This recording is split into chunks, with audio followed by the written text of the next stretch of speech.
a world that tells us we can be anything, in the speaking industry, we're told we have to be something, somebody.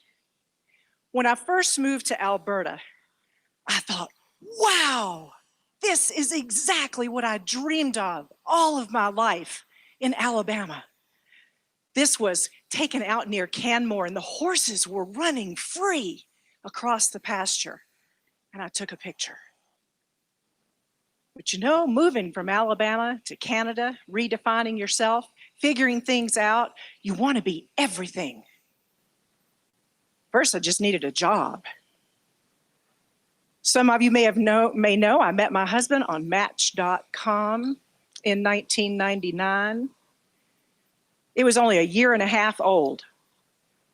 My friends did a criminal investigation check on my soon-to-be husband. I moved up here and I started teaching. And some occasion when I was working with Travel Alberta, there was a slide up front on tourism, and it was a woman speaking on generational differences in the workplace. And there was a logo in the lower corner right here. Now, I don't know if you know it, but when you change countries, all the acronyms change. It's not the IRS, it's somebody else that's knocking on your door at tax time. So I went up to her and I said, what's a CAPS? And she said, oh, well, that's the Canadian Association of Professional Speakers. I said, there's a whole bunch of you somewhere? She said, yeah, you should come meet us. We're having a drop-in meeting in Edmonton. I said, oh, that's exciting. It's our national convention. You can pay for one day. So I attended 10 years ago. And they told me, you have to be something. I knew a little bit about being something. I just didn't think it was very marketable. If we go back to 1982, I was en route to an Olympic trial in 1984. So in 82, I was still 2 years out on the training program. And there was a competition called the National Championships that was not the international team trials. It was held in Camp Perry, Ohio. It was in August. It was sweltering hot. We were there for 2 weeks. And about midway through the first week, somebody came up to me and said, Elizabeth, do you want to try out for the U.S. Armbrust Association? Armbrust? Yeah, the Crossbow Association. We're having the national championships next week. Now pause. Number one rule when you're in training, you don't cross-train. You don't pick up a different weapon.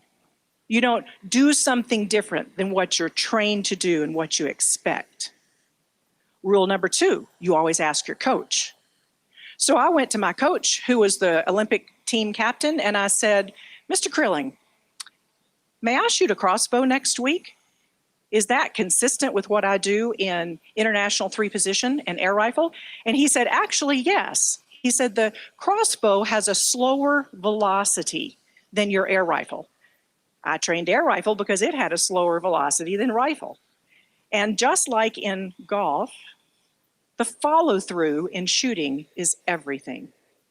So he said, if you are able to shoot the crossbow reasonably well, it will help you train for your air rifle competition. I said, great. So I went back to the team captain of the Armbrust Association and I said, so yeah, my coach has given me clearance, but why are you asking other people to compete? Don't you have plenty of interest? Oh yeah, well, you know, we've already got the team basically picked. We know who's going to Europe, where we've got the World Championships in September, but we just want them to feel like there's a lot of interest in the sport. I said, okay, so you want me to compete so I can get beaten? He said, yeah. I said, I feel like Seabiscuit. So on Monday, I show up at the range and I said, okay, what's a crossbow? And they handed me this. I said, you know, I don't have one. I don't intend on buying one. Oh, that's okay. We'll just lend you one of ours. So that was on Monday. On Friday, I was national champion.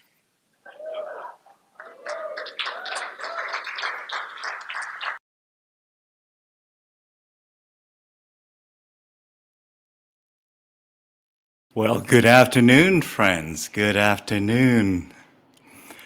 How are you doing today? Hope you are well. Hope you are well and enjoying the wonderful weather that we have here, at least in Alberta anyway, where I am and where our guest is today.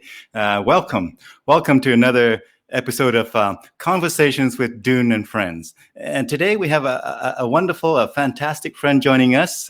We have Elizabeth George joining us all the way from southern Alberta. In fact, she's sort of somewhere in between Alberta, where I am and where Calgary, so almost central Alberta, but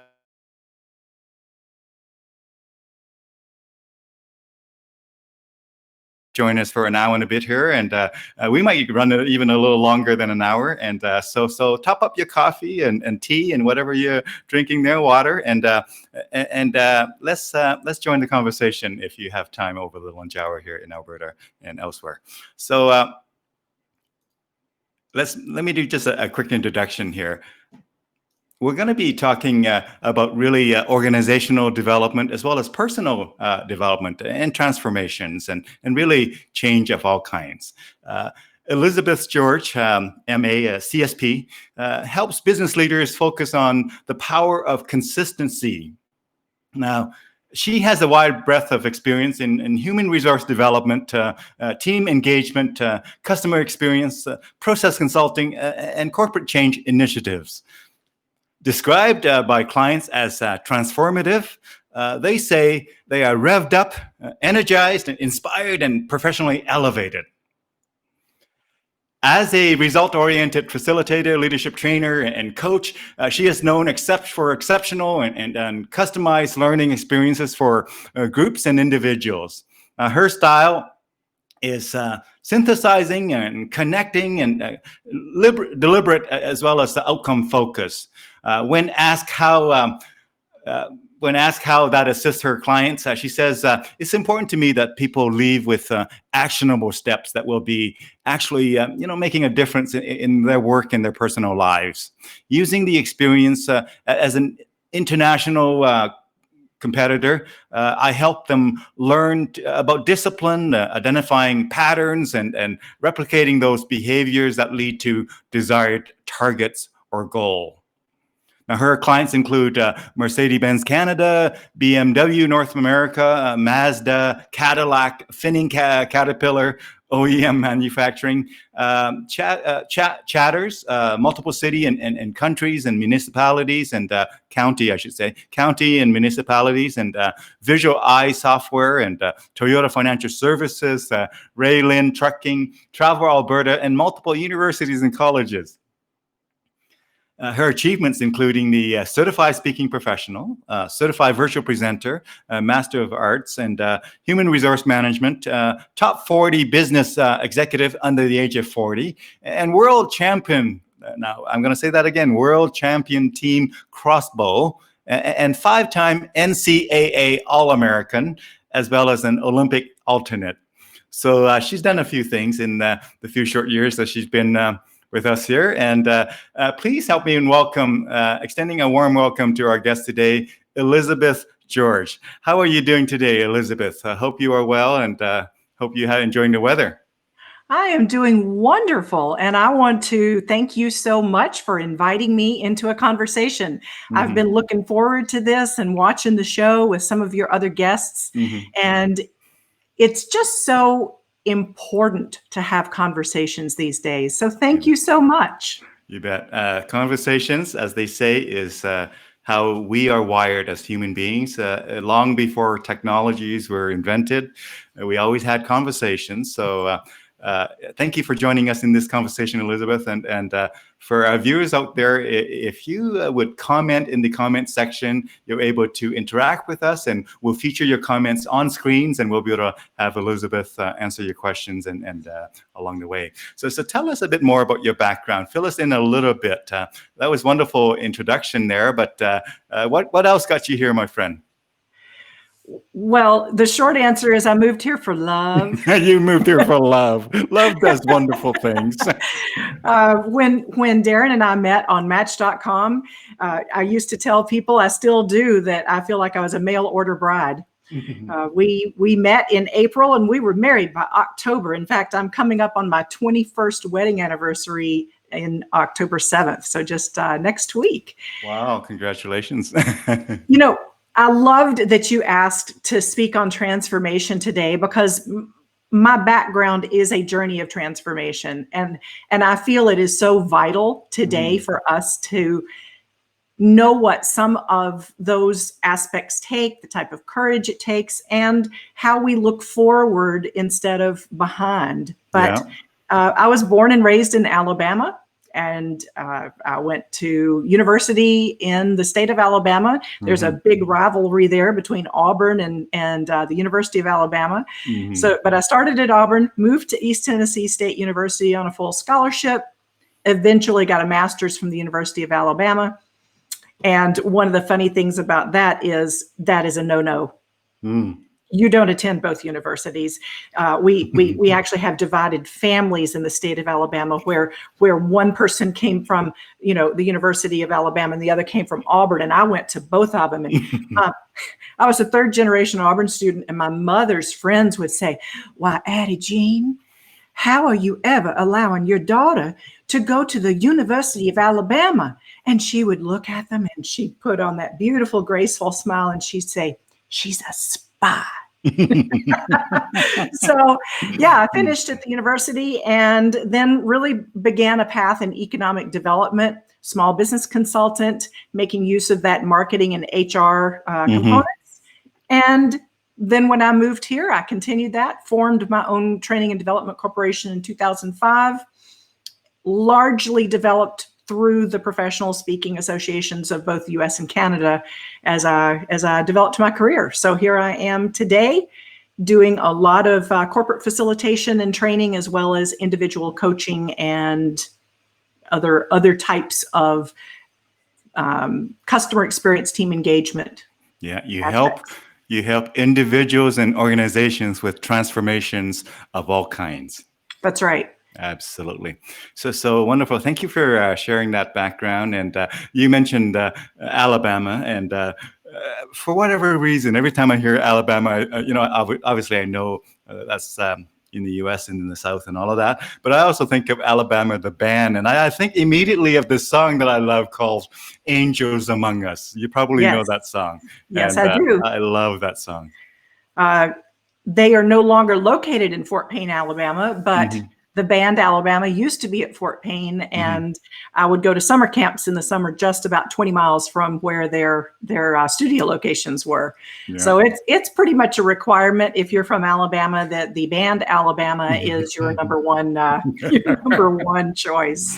There you go. So, well, thank you for sharing that. And we're going to have lots of conversation, all kinds of things, not only professional oriented in terms of conversation, but also the personal side, because really to operate at a high level in any field of life, that requires all that you have to offer as a person. We don't just work on, Olympic stuff. We work on the person who can then be the Olympian. We don't just work on the business, we work on the person who can then build great businesses. So certainly when it comes to transformation, we're going to be touching on both of those, the corporate side or the organizational side and the personal side as well. Right. Yeah. So with that, let me ask you, there's so many questions, but I'm going to ask you to tell the story of how you meet your husband, Darren, and how you met him, a little bit, expand on that a little bit more, and how you came to the decision to move to Canada. You probably knew it was going to be colder here. So tell us that story. No, I did not know. When you live in Alabama, you don't know how cold is. Let me just start there. So I had gone through a divorce and was a single woman working in economic development.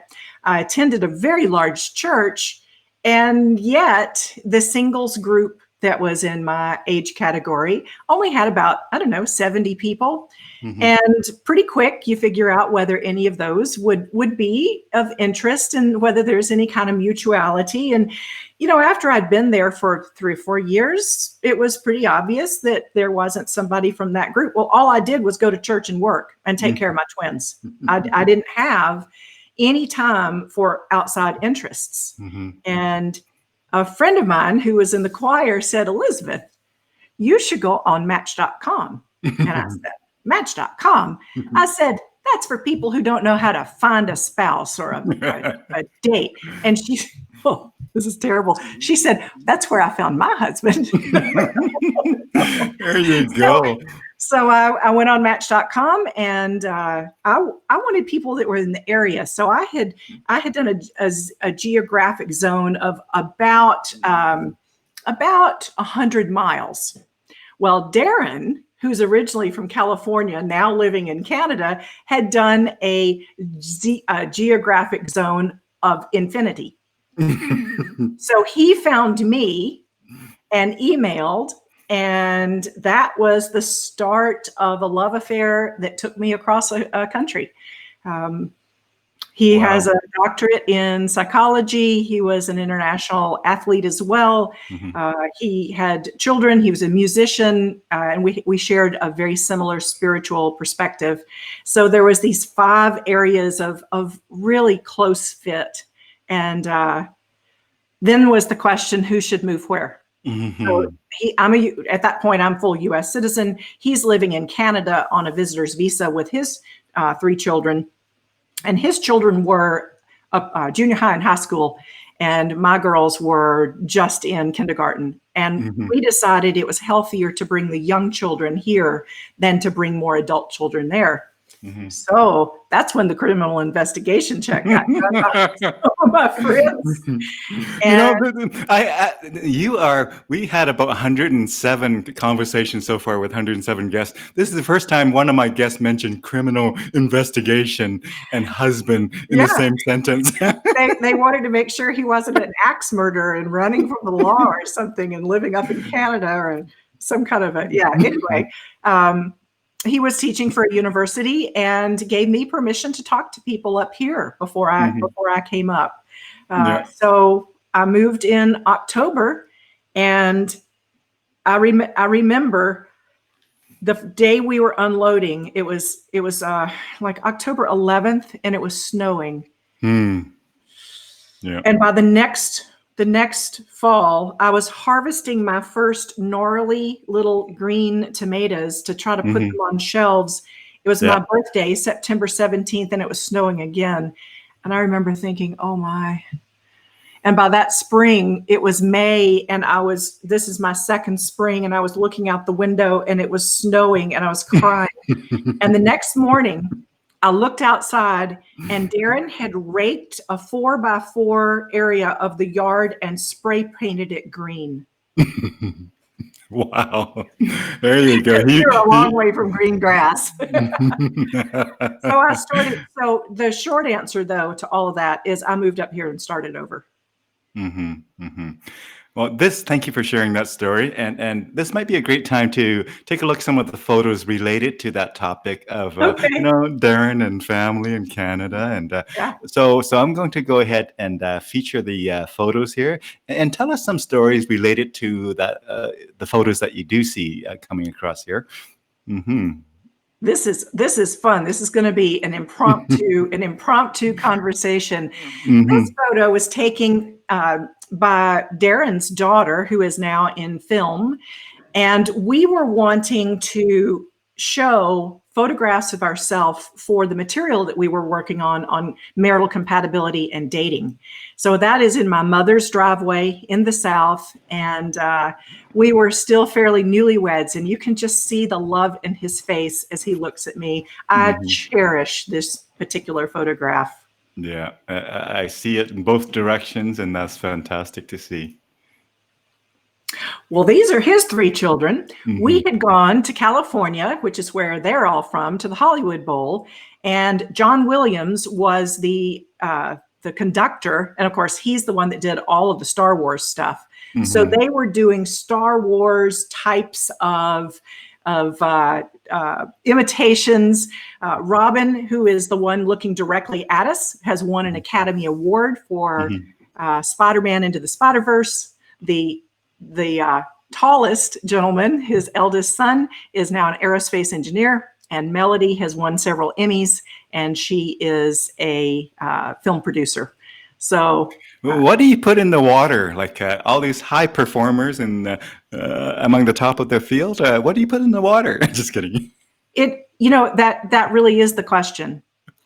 And it's that when we walk as we want the people around us to benefit and we mentor, then that is one of the results is that there is an excitement about continuous growth. There is an excitement about personal excellence. And so as we practiced personal excellence, I feel that our children and the people around us that we influence attempt to do that as well. Absolutely. Again, modeling it rather than telling it. Yeah. That's wonderful. And that was one of the things that happened as a result of me marrying Darren. I'm a real critical person. I'm real bossy. My natural self was demanding and argumentative. Yeah, I enhanced it by being on the debate team in high school. But you were on debate team, and you shoot these dangerous. What do you call them? Bows, right? Bows, yeah, crossbow, and then the Olympic alternate was with rifles. So, yeah. And so this is a picture of my daughter Eileen. And she was a drum major. Now, up here in Canada, the word drum major is not as as it is in the U.S. This is the person who marches at the front and conducts. And this was one of her young musicians that did this photo to honor Eileen's mentorship of the Red Deer Royals here in Central Alberta. Wonderful. So these are my twins. And if you take a piece of paper and put it right under their faces, you really can't, like right under their chins, they look almost identical. We still don't know if they're identical, but this was at the Calgary Stampede. Eileen eventually went on to compete in the US with Drum Corps International. So yeah, cool. Very American looking. Very American looking. That year, Eileen competed for a slot with Bands of America, and they were marching in the Rose Parade that year. She was the only Canadian that was in the Rose Parade. They marched at Disney, and again, the Rose Parade is the one that happens on New Year's Day, where so many people, wake up, have breakfast, watching the Rose Parade, and then moving on to all sorts of football games. Yeah. This was in a folder that I called Family, because this is Penelope, and she was a stray that my daughter adopted, and we call her Penny for short. But I love photography. I love composition. And I thought her little green eyes peeping up through my birthday bouquet that year were just extraordinary. Yeah, that's awesome. That must be the photo of a particular movie, a particular show. It's like, Yeah, absolutely. Penelope, yeah. This is very recent. Robin, Darren's youngest son, was married in Vancouver last Christmas. And these are my two girls and myself. And we just wanted to have that little bit of a family portrait. I think it's important for us to give back to our communities. And so I have been a Rotarian since the late 80s. There was a gap when I was in Kiwanis due to some location issues that I didn't have access to a Rotary Club.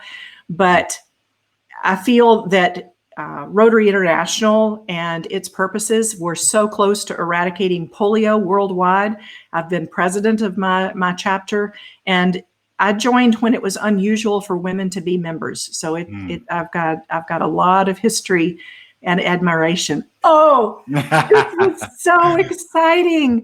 So I love vehicles. And I mean, I love fast cars, big cars, and I currently drive a Yukon XL. Well, one of them had died, and I named his name was Bullseye. He's a member of our family, but we needed to let him go. So I had found a 3/4 ton Yukon XL in Idaho.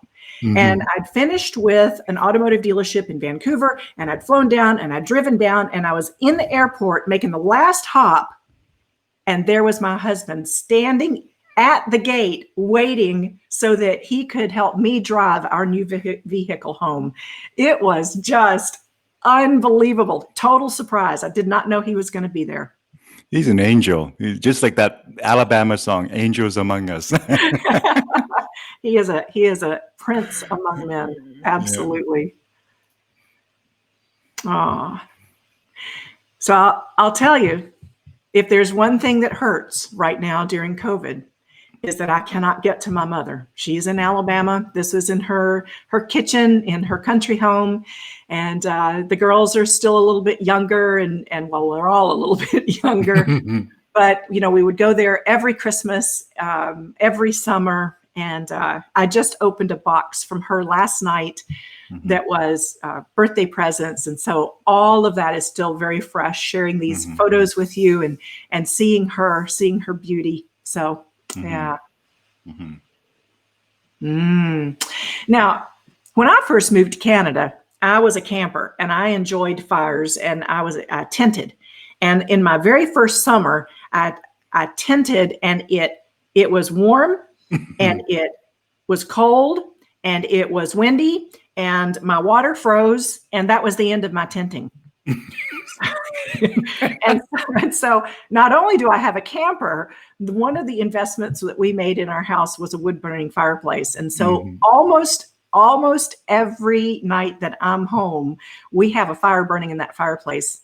And you know, the thing that has emerged, Dune, is that it has become the conversation spot in our house. There's not a TV in there. And even though we all love movies and Netflix and whatnot, we go in there and we talk and we rest and we share and we learn and we just get to be with each other. It's a special place. It's not just a fireplace. We think it's the heart of our home now. Yeah. Well, you know, the world is what you make it, right? So how you perceive the world has a huge influence over your experience of it, right? So right. That's wonderful. Thank you. Aw, that's the second member of our family. Now, this little kitten, we got him when he was about 13 weeks, and he's incredibly symmetrical. But if you lift him up and you look at his tummy, it's snow white, but it has little freckles. And my husband, the statistician, named the cat Scatterplot. So he would take him to his stats class to show everybody the scatter plot diagram on this little cat's tummy. Yes, so I love it. He's about 11 years old, and he's Mr. Grumpus now. He's that's good. And then there's just the energy that we all have. Eileen marching in the Calgary Stampede with the Stetson hat and the red cowboy boots and traveling, you know, all over the world. Just that excitement and you know, I try to learn from her. I try to capture, how do I put that type of energy and enthusiasm into everything that I'm doing with my clients and friends and family, because people are hungry for energy and positivity. We're tired of all the weariness. Yeah. I love that picture. Yeah. And then there she is, you know, just having fun at the Rose Parade at one of the practices. So fantastic. Yeah, just having fun, being alive. Yeah. So you'll notice this is the necklace that I'm wearing. And that particular Christmas, I opened up a box, and this pendant was in the jewelry box. And the afternoon sun was coming across, and so it was kind of sideways, and I could see that there was a ring and a ring, and I'm looking at it, and I looked at Mama, and I was afraid to even say it out loud. I was afraid to say, this looks like my father's ring, who had passed away in 1991. He was only 61 years old. I'm their only child. And I said, is this what I think it is? And I'm crying already. And she said, yes. She says, that's my ring nested in his ring. We didn't even have to resize it. And with the engagement ring bridging. And so Wow. I said, Mama, I said, can I wear this all the time, or is this just for special? You know, it's an important question to ask in the South. Mhm. And she said, we wore them every day. Wow. And I'll tell you, it attracts attention. I'll have people come up to me and say, you know, I think there's a story behind that. And do you mind? Would it be an imposition to ask what's the story? I mean, grocery stores, airport security. I've had people take pictures of it. I've had people cry when I tell the story. Yeah. It's I mean, that's a great example of our action. Our actions has a huge influence over the lives that we touch, and you know, her present of mind to actually do that and give you that gift is just not only very thoughtful, but very giving, thoughtful and giving and generous and loving. And I mean, that is just a beautiful story. Thanks for sharing that. And my father was he was a computer architect and had a lot to do with our ballistic missile defense system in both Canada and the U.S. We originated out of the U.S. He was very active during the Cold War.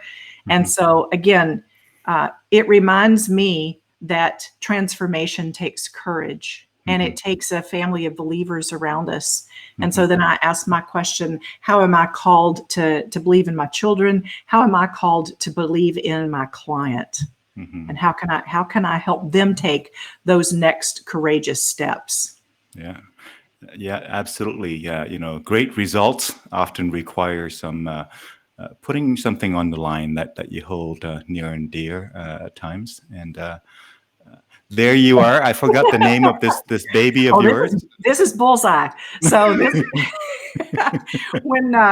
when my Camry station wagon that I had traveled up here her name was Stacy, and when it was time to let her go, I wanted something that was a little bit more competitive on our QE2. I was a little disconcerted driving up here as somebody. When I moved up here, my tires were called Aqua Treads.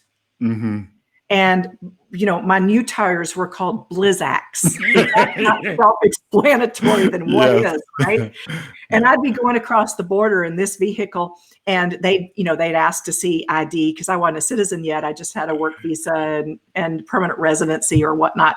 And I'd be coming back into Canada with Canadian plates, but a U.S. passport. This was, of course, before the tragedy of 9/11. And they would say, so why do you live in Alberta? And I said, well, I moved here for love, but I've got a cracked windshield. I have a horse and Blizzax. And they say, okay, you belong. And they'd let me across the border. Because nobody's going to make that up. Nobody's going to make that up. No, nobody's going to make that up. And I found that owning this vehicle helped me grow in courage to try new things. I had never towed a trailer. I mean, I towed a U-Haul, but I'd never camped in a trailer. I was a tenter. I hadn't taken canoe trips down rivers by myself and or tandem with someone else. And it just helped me embrace the beauty and boldness that I find in Alberta. And isn't that what it takes to transform, is to expand and redefine and really try things that you've never done before? Yeah. In other words, it is one of the activators that you have, an activator that you put around yourself that activates certain inspiration, that activates certain behaviors, therefore leads to certain results and outcomes. Absolutely. Yeah. We thought we were only going to own the vehicle for a couple of years as a kid mover. And then as I became more aligned with it in terms of the things that I wanted to do and what it facilitated that I do when I was not working, we kept it. Yeah. Kept it until it was done. It had over 400,000 miles on it when we let it go. Wow. That's Bullseye. You know, Woody's horse. Oh, there you go. You're having fun on a beach somewhere. Where was this? So this is at Bodega Bay in California. Now, some of you may know that is where The Birds was filmed. Oh, really? Alfred Hitchcock's The Birds. Mm-hmm. But this is at Bodega Bay, and that is where Darren proposed to me at sunset on July 31st in 1999. We were there for his brother's wedding, Mm-hmm. and I had flown in. He had told me that, he was interested in getting married, and he said, but I'm not going to propose by email or phone. And he said, when this was in mid-July when we were having this conversation, and he said, if you were going to move here, when might you move? Well, at the time, I was the director of a business incubator. I was a U.S. Small Business Administration consultant, and I had a 2-month requirement to give leave of to serve notice of resignation. And I said, well, 2 months before I could move, and of course I own a house, so I would need to sell it.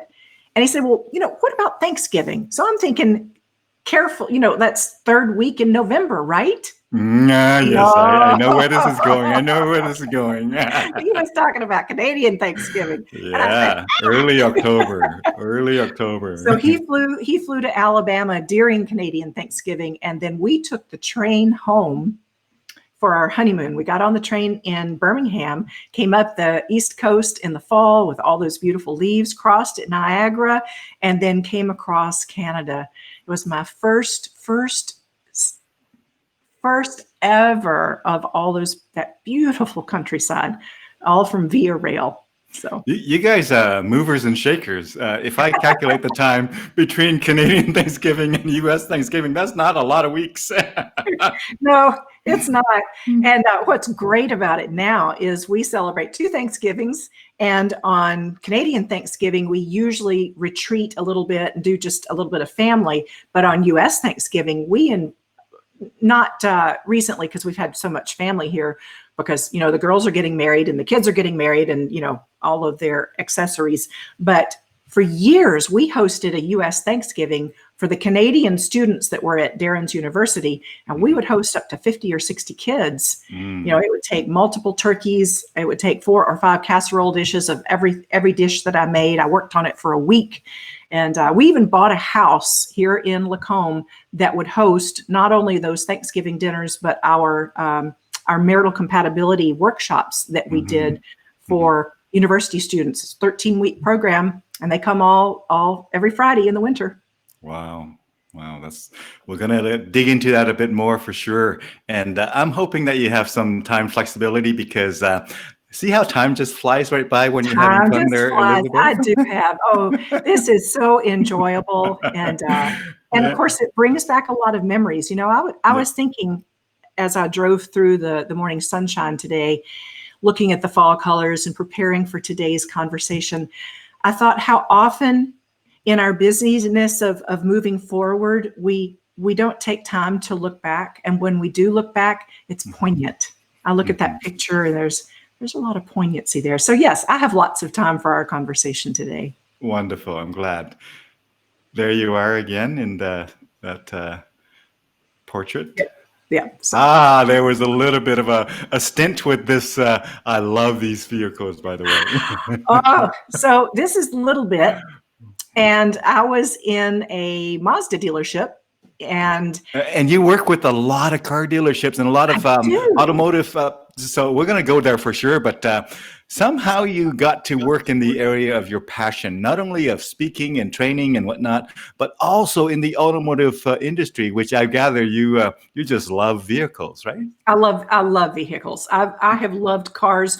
When I was growing up, you could tell every car on the road by its headlights or taillights, and that's not true anymore. It's very disconcerting that I can't identify a car from a distance, because I used to know them all. But when I was teaching at the University of West Alabama, we were in the stage where we would use the Miata as a marketing case. And the example was that this was one of the first consumer products that actually sold for above retail, that there was enough demand for it that the retailer could charge more than the sticker price. And so we studied that vehicle to determine what were the things that made that happen. And of course, it was very popular with men in particular on the sun coasts, anywhere in the coastal areas, that were going through their own transformation from having to be a wage earner and the family provider to having a little extra for some fun. So I had always loved the 1970-71 Miata. I was at a Mazda dealership, and a gentleman was 84 years old. He brought this vehicle in. He was the only owner of the vehicle. The dent that you can see right beside the headlight was the only dent in the vehicle. And he was trading it in on a CX-5 because he could transfer in and out of that vehicle better. 84 years old, buying a new car, and he bought it in Soul Red, which is just the gorgeous color that Mazda has. Well, I got in it to take a picture of it. I was only going to have my picture made. Well, we imported it to Canada, and I owned it for about a year and a half, but it needed an interior place to live in the winter, and so I sold it to a Mazda enthusiast. Fantastic. But it had the hard top. It's got a stick, and it didn't have very many miles on it, and the leather was in perfect condition, and it was lots of fun. Wow, zoom. Zoom, yeah. You said 70 to 71. I think you meant 90 to 91. I think those. That is what. Yes. Sorry. Yeah. What's 20 years? Well, it's 20 years between friends. Love that story as well. So, when you look at, so is this near your home, or where was this? It is. It's only about 15 minutes. This is in a piece of property called the J.J. Collette Center, and it has a lot of trails. And so we would go there in the fall, and the little puppy who is sitting in the laps of my twin daughters, her name is Amber. Now, my husband comes from a background where if you have animals, they live outside. And my daughters wanted a dog. And Darren said, when we move to an acreage, you can have a dog. We can have cats, but you can't have a dog. You know that this story is not going well for him. So my daughters studied Darren George, and they knew he was a statistician and that he liked logic. So you can see their age. They prepared a PowerPoint to show Darren why a golden retriever was the perfect dog for our family. They called the vet and found out what the shots would cost. They had an estimated cost of ownership in the first year, and they actually had a chart of who was going to do what for the care of this puppy. There you go. In other words, and he told me later, I said yes, because they did such a good job understanding how to propose an idea for him. He said, I still didn't think we should have a dog. Again, another example of oftentimes people don't really buy into the project. They buy into the people. Yeah. And so if you can show that you have done your homework and you're passionate about it and you're committed, that tends to win people over who are on the fence or who are against it, right? Yeah. And I talk a lot about understanding somebody else's communication style. So for him, it is, we need logic, we need facts. For somebody else, it might be that she needs a home, the dog, she needs a home, she needs a place that's going to love her. We need somebody that can be our companion. So they understood him well enough to know how to approach him. And that's a really good life lesson in relationships, is if I would like you to walk along beside me in a project, partner with something, it's important to know how to bring that up and have that conversation. There she is. So here was Amber at about a year. I did not, other than puppyhood, I didn't include another picture of her. We lost her at the age of 5 to a cancer. And she was a delight, but my Darren always felt bad, because I don't know how many of you have been around female golden retrievers in particular, but they're always looking at you with those sad brown eyes, asking for more attention. And he has a very gentle heart, and he always felt guilty that he wasn't stopping everything he did to take care of Amber. So she had him wrapped around her little paw. So we do miss her, but we would not replace her with it, particularly now with the girls gone and with my past travel schedule. Prior to COVID. Yeah, that would be March 12th. Yeah, that was the end of that. Yeah. Oh, yeah. I did. That was her last portrait. There's the green paint.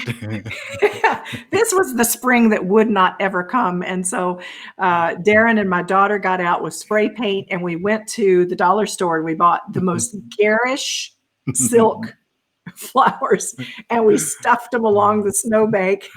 And people just loved coming along. We saw people taking pictures of it. And the side benefit was people walking their dogs quit peeing in our snowbank. It was good. We painted it green and put flowers in it. And they went, oh, maybe there you go.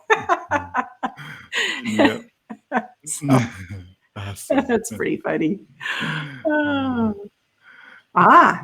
Well, what little Southern girl doesn't always dream of owning a horse? And when I was growing up, there was a book called Justin Morgan Had a Horse, and I had always wanted a Morgan horse. And I came up here, and one way or another, I ended up purchasing an Arabian that was a little bit older, and it was kind of a rescue. I did a lot of groundwork with him, but when it was time for him to say goodbye to our world, I imported this Morgan mare. Her name is Holly, and my girls showed her for a little bit, and we were pretty active in the horse community. But there was a couple things that happened. One of my daughters got stepped on by a horse, and she decided she didn't want to do that again. And the other one liked kittens in the barn better than she liked the horses. And while it was feeding me, because I'd always wanted to own a horse, owned it, was showing it, was about to go into halter work and where they pull the little carts. That's not where my girls were. And so it was about that time that we transitioned from horses to music. Yeah, you bet. So we sold Holly. We sold her, and she was eventually bred and had beautiful babies, and was a great show horse for the gal that bought her. This is my Natapat, my little Natalie. When it came time to join organizations, we encouraged the girls to commit to something for a year. And they both started in music in the Red Deer Royals, but immediately discovered that they were competitive enough that it wasn't good for them to both be in the same organization. So Natalie went and moved over into the Army Cadet program out of Red Deer. Eileen stayed in the Red Deer Royals in marching band. And this shaped Natalie's life.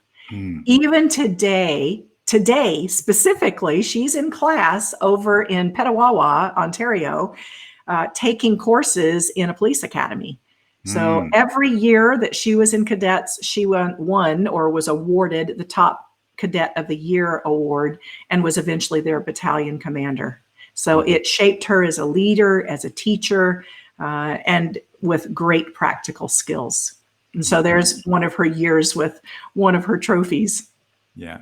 In other words, if when we do certain things in life, that tends to set us on a particular direction and give us options that may not otherwise be available to us. And also it may just clarify our interest and whatnot. So by exposing your children and young adults to different things, you're allowing them to kind of find their way early on.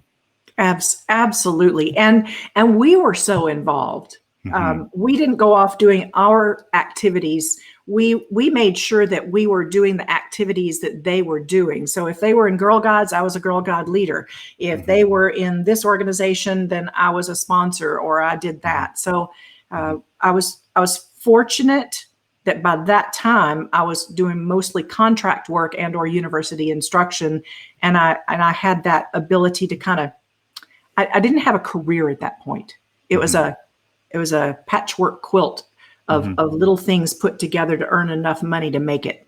Yeah. So that I could be a little more involved in their interests. Yeah, absolutely. Great. There was the other one probably prior. Is this after the black This is the new one. This is the 2013. This is the one we flew down to get. Yeah, yeah. His name is Gandalf from Lord of the Rings. There is a quote in Lord of the Rings that Gandalf says that a wizard is never late. They're either let's see, a wizard is never late. They arrive exactly when I'm going to get it right. A wizard is never early or late. They arrive exactly when they intend to. And my friends are always laughing at that because when we're camping, I am always late. So I bought a vehicle that says, I'm not going to worry about the time. The reason we bought this one is it's actually a 3/4 ton Yukon XL. They quit making them in 2013, and there was only 5 for sale in the United States in a 2-month period of time. Wow. So that gave me better towing ability with my trailer. Right. So they've gone to 1/2 ton only now? Yes, the Yukon XL and the Suburban are only in the 1500 chassis. Really? And yeah. So you can get the towing package. You can get different options with the Suburban and the Yukon XL Denali, which has the highest towing rating. But I think at about 2014, they moved their 3/4 tons into pickup trucks. I don't want to own a pickup truck in Alberta. Yeah. So this was the whole family gathered for the Rose Parade. So everybody flew in and took part in. She also marched at Disney, but that's that same event. And you can see the similarities between my daughters and myself and Darren's children and him. So there's 5 children between the 2 of us. Very wow. And you were taking the photo. Yes. You notice I really struggled, Dune, to find photos that I'm in. I'm always behind the camera. Yeah. They need to, we're getting there to a point where you can put a drone and they'll just follow you around, take photos. And fun. Yeah. Yeah, that'll be good. So after the girls started playing the trumpet, they wanted to play the trombone because that's what Mr. Darren, they call him Mr. Darren. That's what Mr. Darren played, was the trombone. I played the French horn, and I learned to play the French horn after we married. I only knew how to read music. I could play the piano, but that was years ago. Yeah. And they wanted trombones, and Darren and I looked at them and said, "How about the trumpet? It's shiny," but their arms weren't long enough for the trombone. So we were on orchestra tour, band tour, and we went to PEI, and they had these little things. And the people at the place wanted them to work for them that summer because they were so cute. Anne of Green Gables. There we go. There you go. Yeah, I remember that. This was a landmark picture because it was one of the first times the cats actually touched. They disliked each other for a number of years. But I thought that was really cute. Yeah, yeah. Now, I don't know if I started from the beginning or I started in the middle. So let me just double check that there. And I don't think they're in order. I think it's just a hodgepodge. Yeah, no, what I mean is if I have shown all the photos or not. Oh, okay. Yeah. So tell us, in terms of transformation, you've been through lots of personal transformations. Is there one that you want to highlight as a bit of a big one that you want to maybe tell us a story about of all the different transformations? Tell us a particular story of transformation that you haven't told yet in this conversation. I think the biggest transformation of my life, other than the obvious one of marrying and moving to Canada, would be the summer that my children graduated from high school. Yeah. all of my focus had been on making sure that everything worked so that they graduated and we got all of their activities done. It was, as all the parents out there that are listening, we know that the senior year is a logistical nightmare. And there's not enough cars, there's not enough time, there's not enough food, there's not enough anything. And so it was like we were just rushing up on a roller coaster, and it was just doing this and this and this and this. And it had just been a horrible, horrible winter. One of my girls' classmates had committed suicide, and there was time off for that. And they had to, one of them had to take a course in the summer to do a little bit of catch up. And so there had been just all this intensity. And then finally, one of them went, off to band camp, and the other one went off and had a job. And I woke up and there was nothing to think about.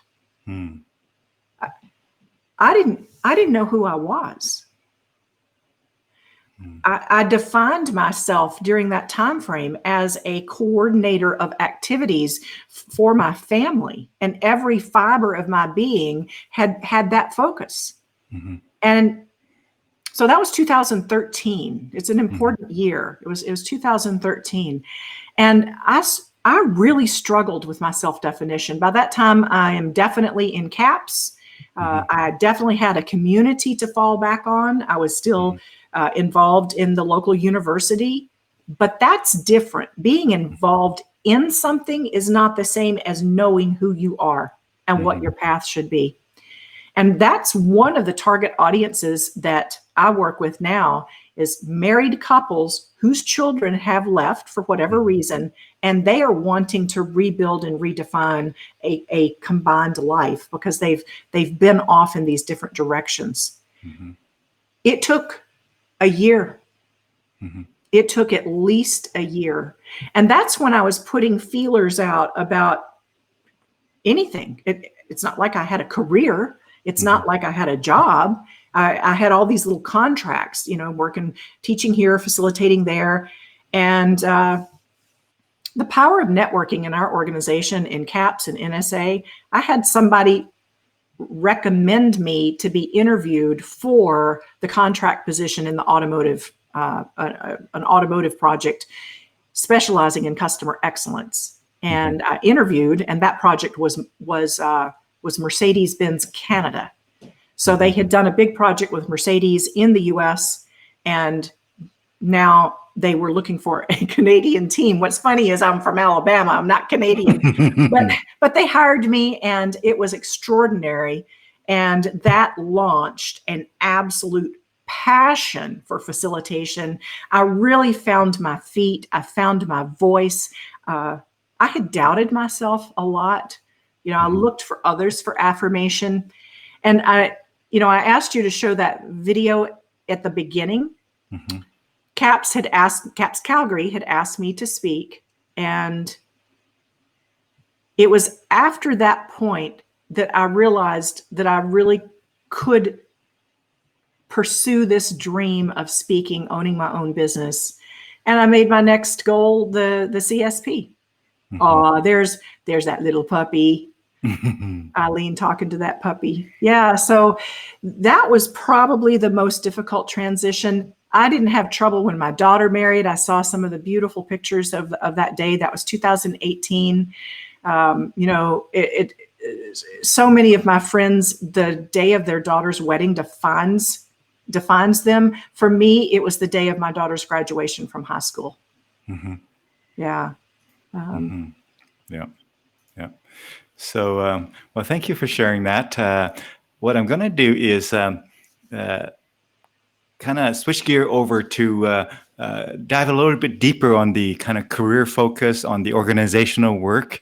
And, it is such a powerful thing to, when somebody introduced you to, as you mentioned, I think it was Mercedes-Benz, which actually started to really connect the dots for you in terms of all of your prior, passion and all of the interests and all the skills that they just converge. And I have shivers just thinking about that, how powerful that one introduction is. That one introduction. Yeah, remember, folks, when we're introducing the right people to the right people, we could be facilitating huge transformation for many people, not just for you, but also for the clients that you serve and for their staff and their customers and whatnot. So it's again, that idea of kind of the ripple effect of our actions. Hey. Yes, absolutely. Mm-hmm. Thank you. Tell us a little bit more. So I know you used to, just prior to COVID, fly to the US a lot. Expand on that experience. I know you loved it. I know, I'm sure it takes a lot of energy to be doing that on a regular basis. Tell us a bit more while I bring up some photos of that area. As I gained the trust of the national brands that I worked for, because always in a project, you've got somebody that is with the corporation. So I was working as a consultant with Strativity out of New Jersey. They held the contract with the automotive companies. Mm-hmm. And so as a facilitator, over time, you find that you gain that trust of the automotive manufacturer themselves. Mm-hmm. And as that happened, and I learned what they liked, and I learned why I was effective, I was able to further hone those skills. One of them was as simple as I did what they asked me to do. If they wanted me to CC the manufacturer on every communication, I did it. If they wanted me to do an action plan that included at least this, and this, I did it. So part of my professionalism was to meet the objectives of that client. I discovered that as we then as Strativity also gained U.S. clients, it became a benefit because I'm a dual citizen. So I don't have any worries with the visas and that so many of my colleagues have of doing cross-border business. So that was of a benefit. I have a full U.S. financial profile and a full Canadian profile. And so as I began to work with this, we moved into the BMW project, which you're showing some slides from. And the BMW project in particular has gone on for a long time. We're in year 3 right now. I have 30 centers in my portfolio, and each center received 3 visits. And what that all translates to, Dune, is that I started flying a lot. And typical of my days in rifle shooting, I developed an actual system. So this is my travel bag. It is still loaded. It still has my 2 passports, and I could leave this afternoon if I needed to. I have a travel bag. I have 3 sets of makeup. One's in my trailer, one's in my travel bag, and one's upstairs in the ladies' room. And so I was able to transition and travel with almost no energy. So it became a part of the process. My husband would pick me up at the airport. I'd come in on a Friday, I'd fly out on a Sunday, or sometimes I was gone for 10 days. And that was, that was my world, was airports and excitement. And I love planes. I love speed. I love taking off. I love landing. I like the pretzels. Call me strange. So I treated it as a flying spa. I'd get on the plane. I tried not to work on the plane. And all these lives that was in Hawaii, all these lives that I've been given the privilege to touch and work with. So you're showing all sorts of early pictures. Look at that tight perm. Oh my goodness. This was at a Growing Rural Tourism conference before the girls graduated. So I've discovered, I was sitting around the fire the other night, and I saw the space shuttle fly over. It was 8 o'clock at night. Flies over at 8 here and 9:30. And I watched the space shuttle fly over, and not too long behind it was an airplane. And I cried, because you talk about a transformation from March 12th to today, from being a face-to-face facilitator to somebody that now needs to be effective in a virtual environment. I've found that I love it. I've found that my dealerships are doing well with it. I piloted the program for BMW for the virtual training. They liked it. And so one of the pictures you showed was of College Station, Texas A&M. I was just working with them on Friday, and they said it was like I was there with them. So it's not a green dot on the camera to me. It's a portal to the world. My little webcam sitting there. Oh, there was a day when I won my CSP, and Susan Luke was there with me down in Dallas. So, as they say, necessity is the mother of all inventions. And this COVID, as bad as it is, and it is bad for all of us, but it also facilitates some very necessary invention and necessary change in behavior, necessary transformations, right? Yes. It really is. My husband is a university professor. They're totally online this semester. So I've been a consultant to the university, helping different professors with that process of putting their courses on either D2L or Blackboard as a CRM. Yeah. And, some of the people are choosing to retire rather than change. We've got professors, and it isn't an age thing. There was a gentleman in his 40s that decided to resign. There was somebody in their 60s that it just was not worth learning. Yeah. And so that kind of takes us back to this core of a conversation we're having, and that is transformation. It takes psychic energy. It's hard. It takes courage. It takes being willing to make mistakes, make a fool of yourself sometimes. I'm just thankful this, for instance, is going well. Nobody, my computer hasn't frozen. And, it's moving along the way it ought to. But I don't believe we'll ever go back to where we were. I think this isn't just a patch on how we do our communication, our training, our networking. I think there's long-term ramifications, and I think there's relational difficulties that are going to emerge as a result of it. You bet.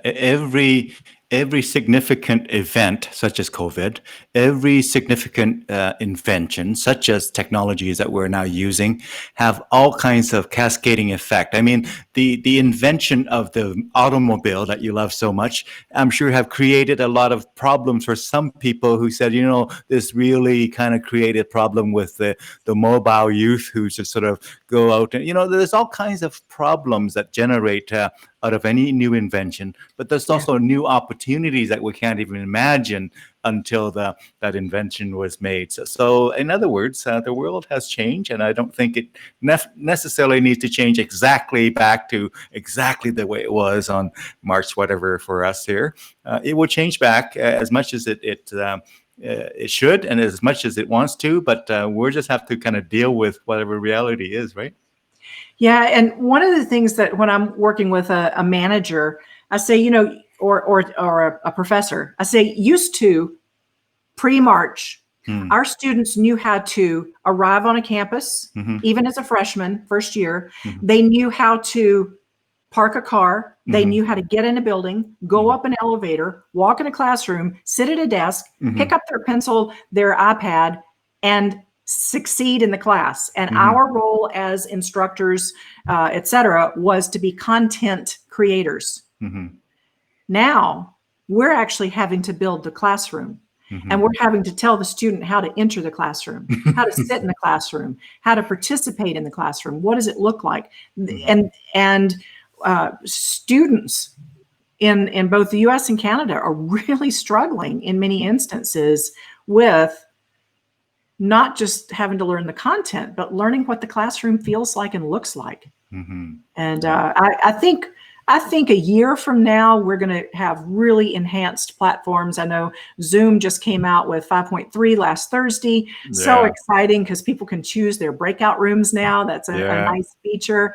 But I'm excited about our future, but I think those of us who talk about relationship development, that emphasize communication patterns, really need to help people in this very modified communication environment. You bet. Yeah.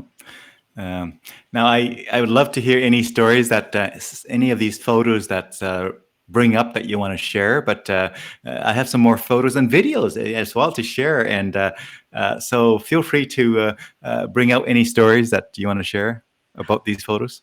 Sure. One of the reasons I included the ones that I did was I think it shows my transformation. It shows when I came in and I had the little tight perm, and there's the one of me dancing. That was when they played Sweet Home Alabama, and I always Gotta dance I to loved, that. yeah, I loved it right there. That's it. And everybody got on their feet and they were following me around the room. This is Mark LeBlanc, and he was a coach. I firmly believe in the use of coaches. It's the way I have transformed. Tony Newman is one of my most marvelous coaches. And then I, in turn, could become the coach to someone else. You can see right there. I mean, I don't know whether I look younger or older, but that was 10, 15 years ago. That picture, I know it's on rotation. The picture you just went by, can you get to that? It's the one that is from an airplane. If you could put that full screen, I would love to share a little bit. That one right there. This is at a caddy. It's a diamond mine in northern Alberta, almost to the Arctic Circle. And you can see the middle where the trucks go around and down into the open mine. I was helping Finning and Finning Caterpillar install a HR program called Workday. So I was part of their training team, and I was given the honor of going to this site. Never in my life had I done so much to go to a site. I had to have an EKG. I had to have blood work. I've never had to pee in a cup to see if I was using drugs since, my Olympic days.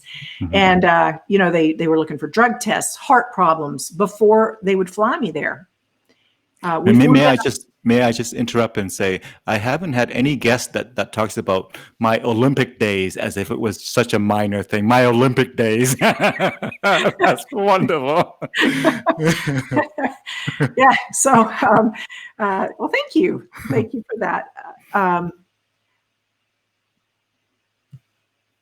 So this was one of those life experiences that, just like when I got to drive a dog sled up here, it was a life experience. But this one can't be purchased. You can't go sign up for it. And it was very interesting to be on site. You felt like you were actually on another planet.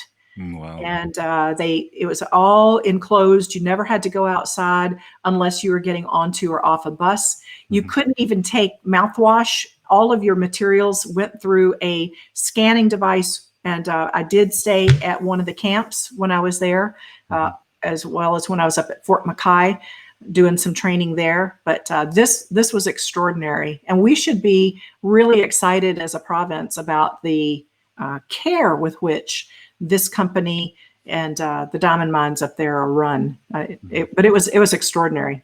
Yeah. There was 3 mines that they're not visible in this picture. I took the picture of the largest one from the plane.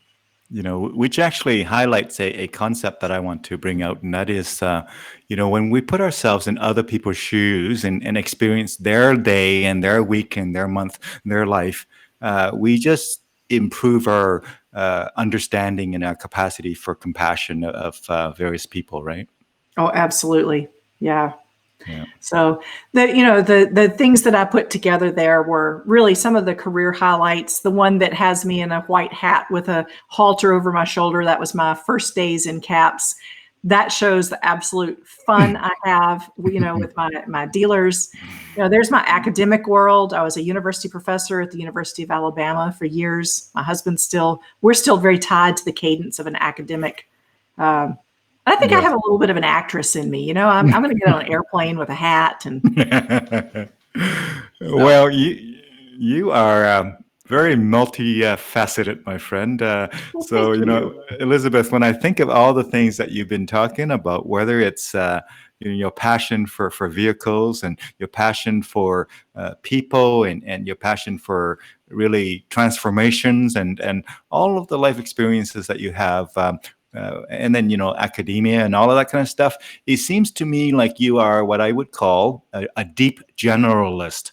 So what that means to me is that you are a generalist who get into many different areas of life, and when you do get into there, you take the time and effort to dive deep, whether it's Olympic. I'm going to write that down. I like this. A deep generalist, because I've Yeah, always called myself, jack of all trades, master of none. yeah, I you like are. your description much There better you than go. You're a mine. deep So generalist, my friend. I'm gonna take note of that. Thank you for that. So with that, you really dive deep, and while diving deep, whether it's at the Olympic athlete level, whether it's diving deep in terms of the work that you do with the automobile industry and universities and music. We're going to talk about music as well. We have so many kind of things in common, We do including have music. things in common. So we'll get to music. I was trying to imitate the iPod Yeah. person dancing. There you I go. was on the road. What else do Yeah. you do at night other than selfies, right? Yeah. Well, because I mentioned the word, let's go there, Elizabeth. Let's go to the music conversation. I know you mentioned a little bit of it before. I'm going to bring up some photos that deal with music, but tell us some stories and insights about music and your family's preoccupation with music, your family's enjoyment that you get out of music, and the discipline that you put into music. When I was 3 years old, my mother and father developed a friendship with a person who turns out he was an organist. And he would come visit. Mama would make angel biscuits. There's the angel again. Mama would make angel biscuits, and he and Daddy would have conversations, and he would play the piano that was in our home. We had a parlor grand.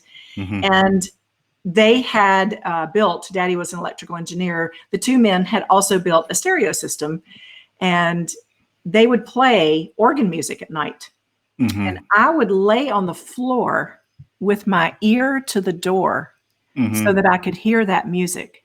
And as I got a little bit older, we would go to the Nutcracker at Christmas, and we would go to the piano concerts, and Mama would always say, "Oh, let's sit where we can see their fingers."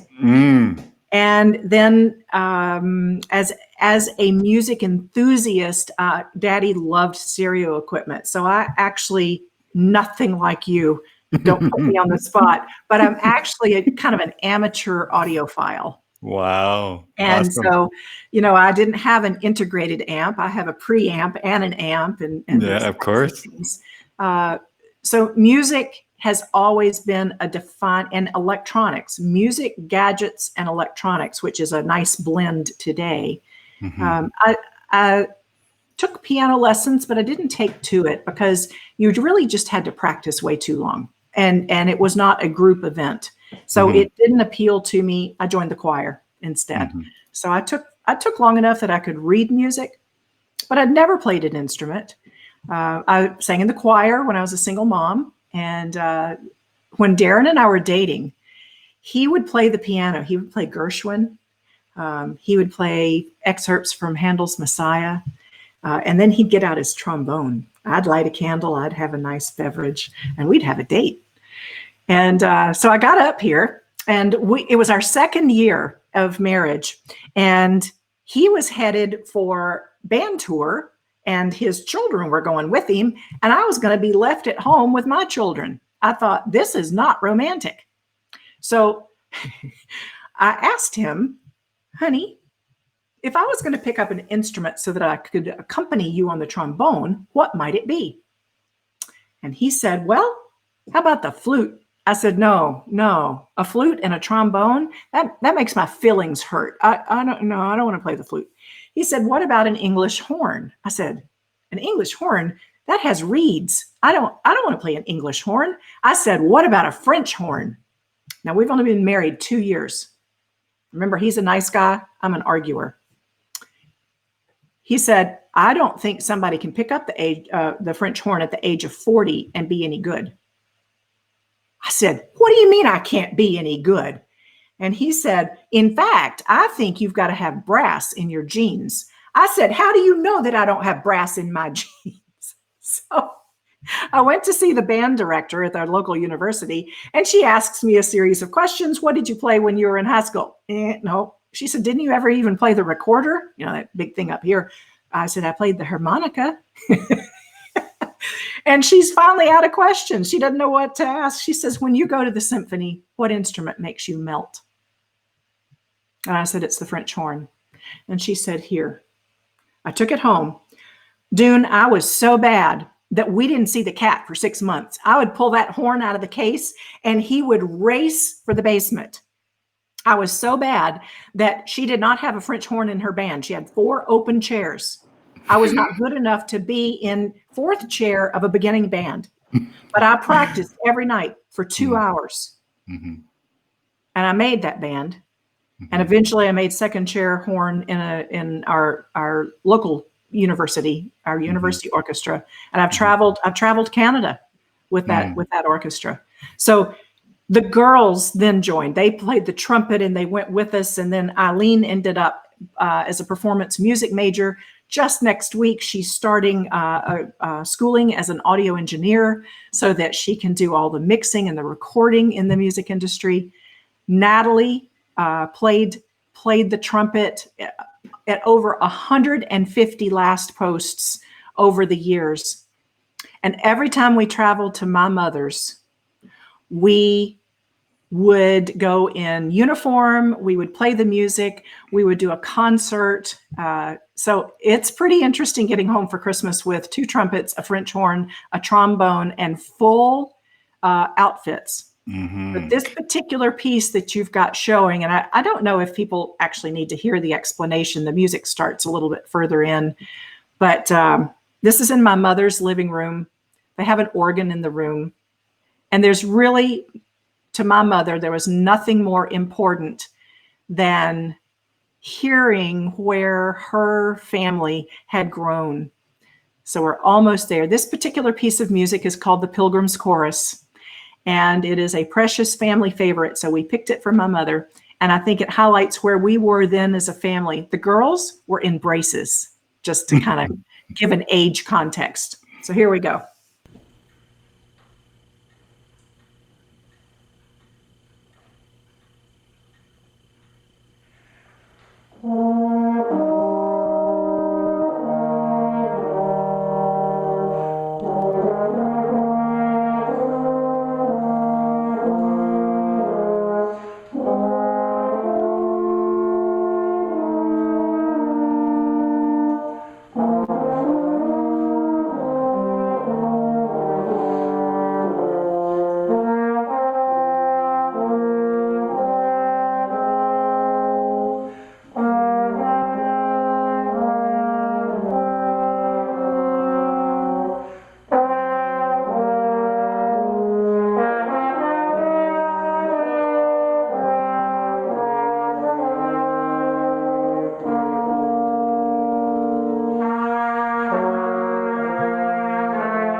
Fantastic. Well, it is a family concert, not to be held up to anybody that is a professional musician, but it brought our family joy. It brought my mother joy. And every Christmas, we would take the instruments, we would play for her and my girls, my girl's grandmother on the other side, and Christmas music. And yeah, so it's also hard to see Mama. Mm-hmm. Yeah, yeah. I want to bring in some photos and have you tell us a bit more about the music part of your family's life there. So while I bring it in, go ahead and start with any story or sentiment about music. Well, I would say that music actually just is central to my identity, whether it be playing it, listening to it, collecting it, enjoying stereo systems, musical instruments. I have music everywhere I go. I travel with a Bose speaker. I've got good headphones. I've got high-end equipment. You know, when we got this is the picture.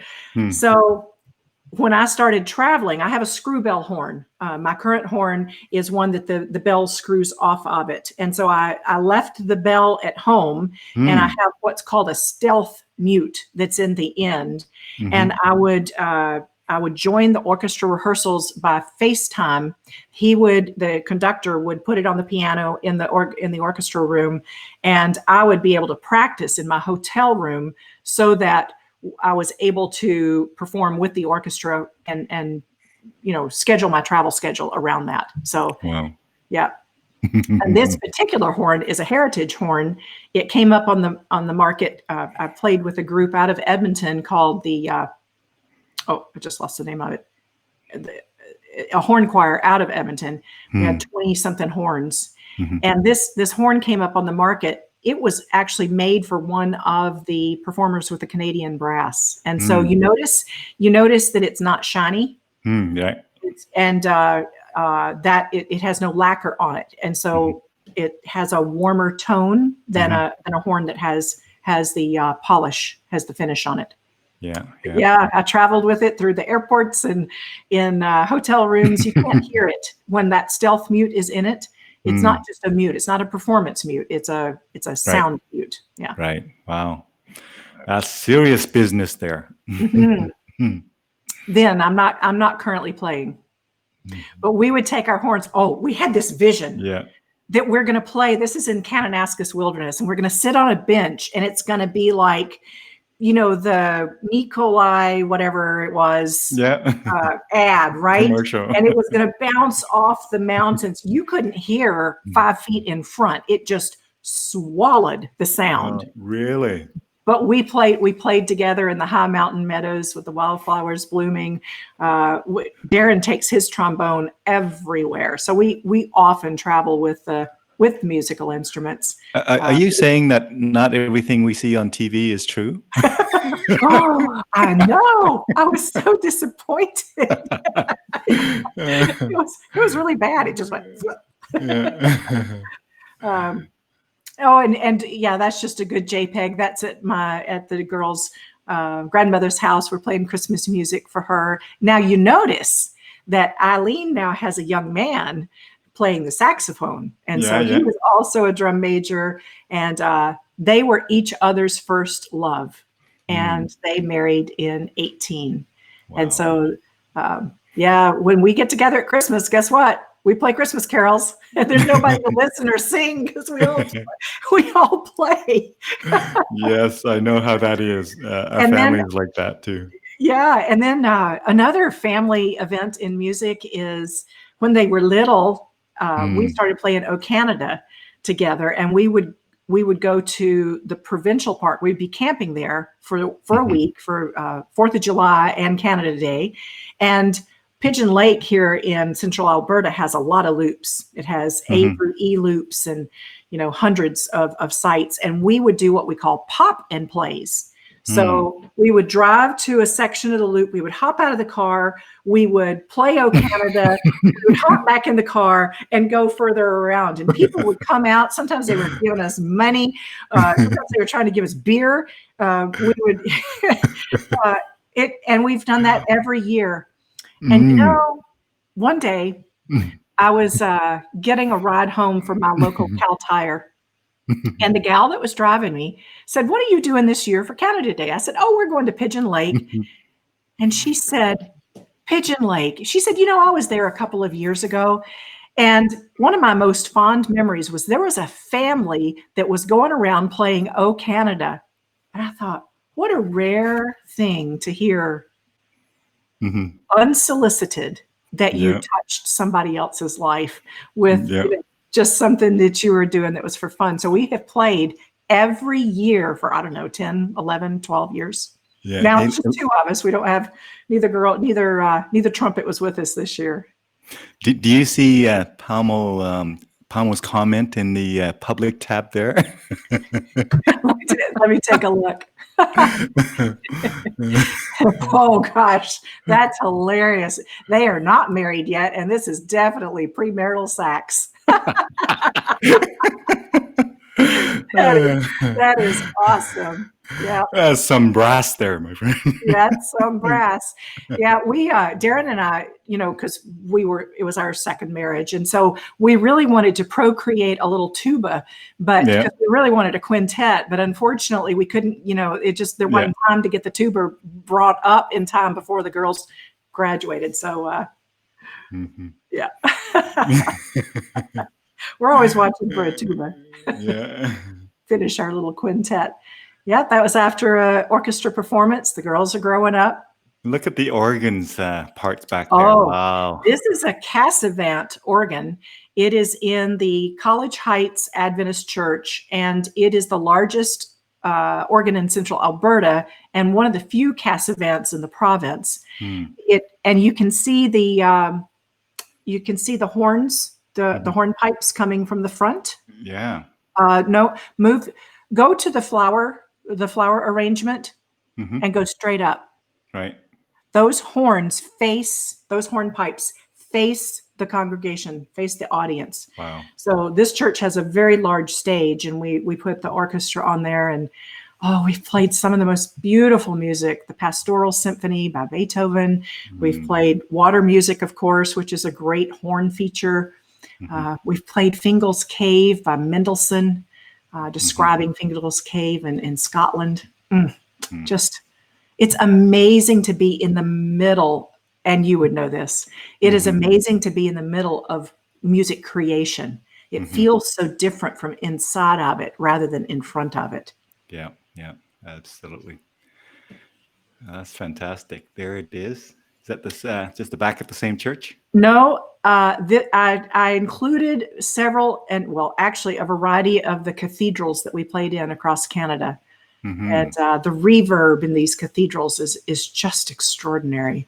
One of them had a 7-second reverb. Wow. And so they're just extraordinary sound. Wow. Yeah. Some of the places we actually had to slow the music down so that our notes.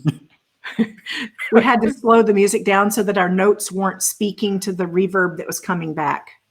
Yeah. In other words, you were basically accounting for another player called Yes. time. Absolutely. That's correct. So with this was an absolutely stunning church to play in.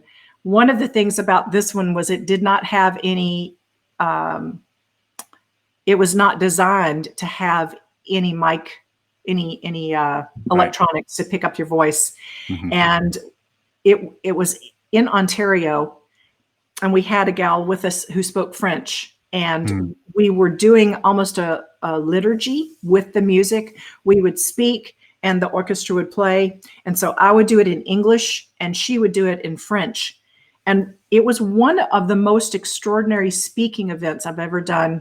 I don't know if you've ever listened to Lessons and Carols from the King's College, but over in England, they're able to speak without any amplification, and they lift their voice and project and account for the reverb. Right. And I was able to do that in this church. And it gave me goosebumps to be able to speak and the music to play and then speak again. Oh, it was just, good as it gets. Transformative. Yes. Also takes a lot of courage. The first thing I ever learned, the first performance I ever did with the French horn, we combined it with our choir, and we were doing some of the work from The Prince of Egypt, the movie.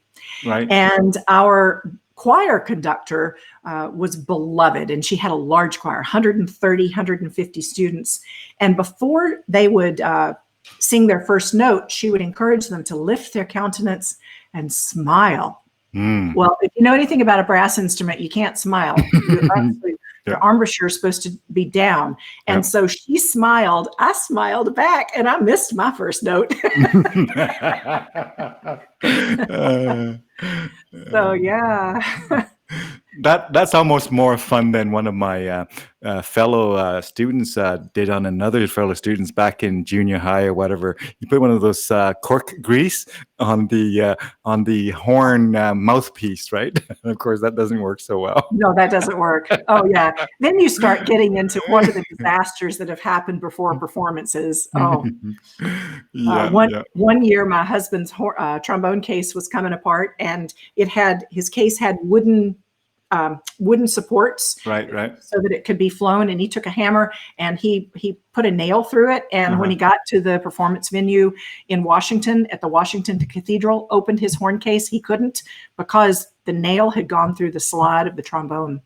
Oh, wow. Yeah. So just this was also in Ontario. Just some of the one, you see, we have the timpani with us. I see it. Yeah. And one of the things we discovered was how many people have never been around musical instruments.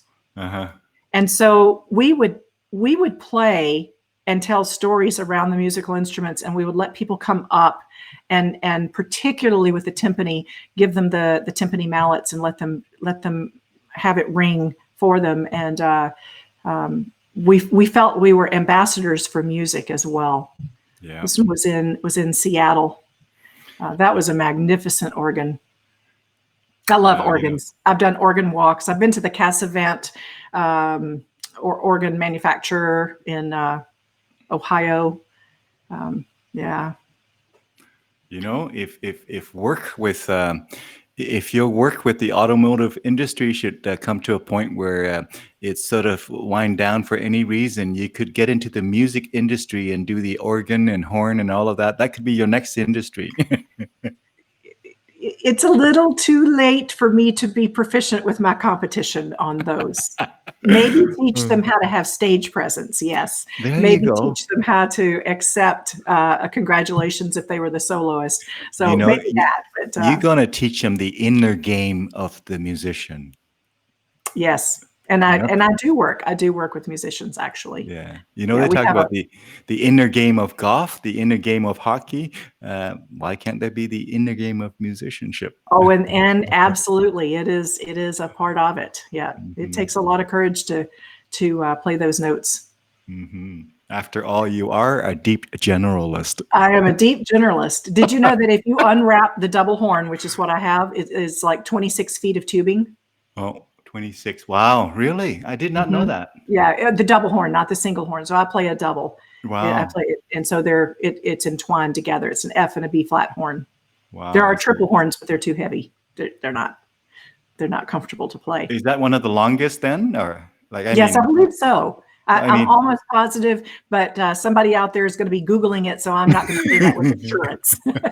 But I believe the double horn is one of the longest if we unfurl it, and, put it along the floor. Every year in Edmonton, except this year.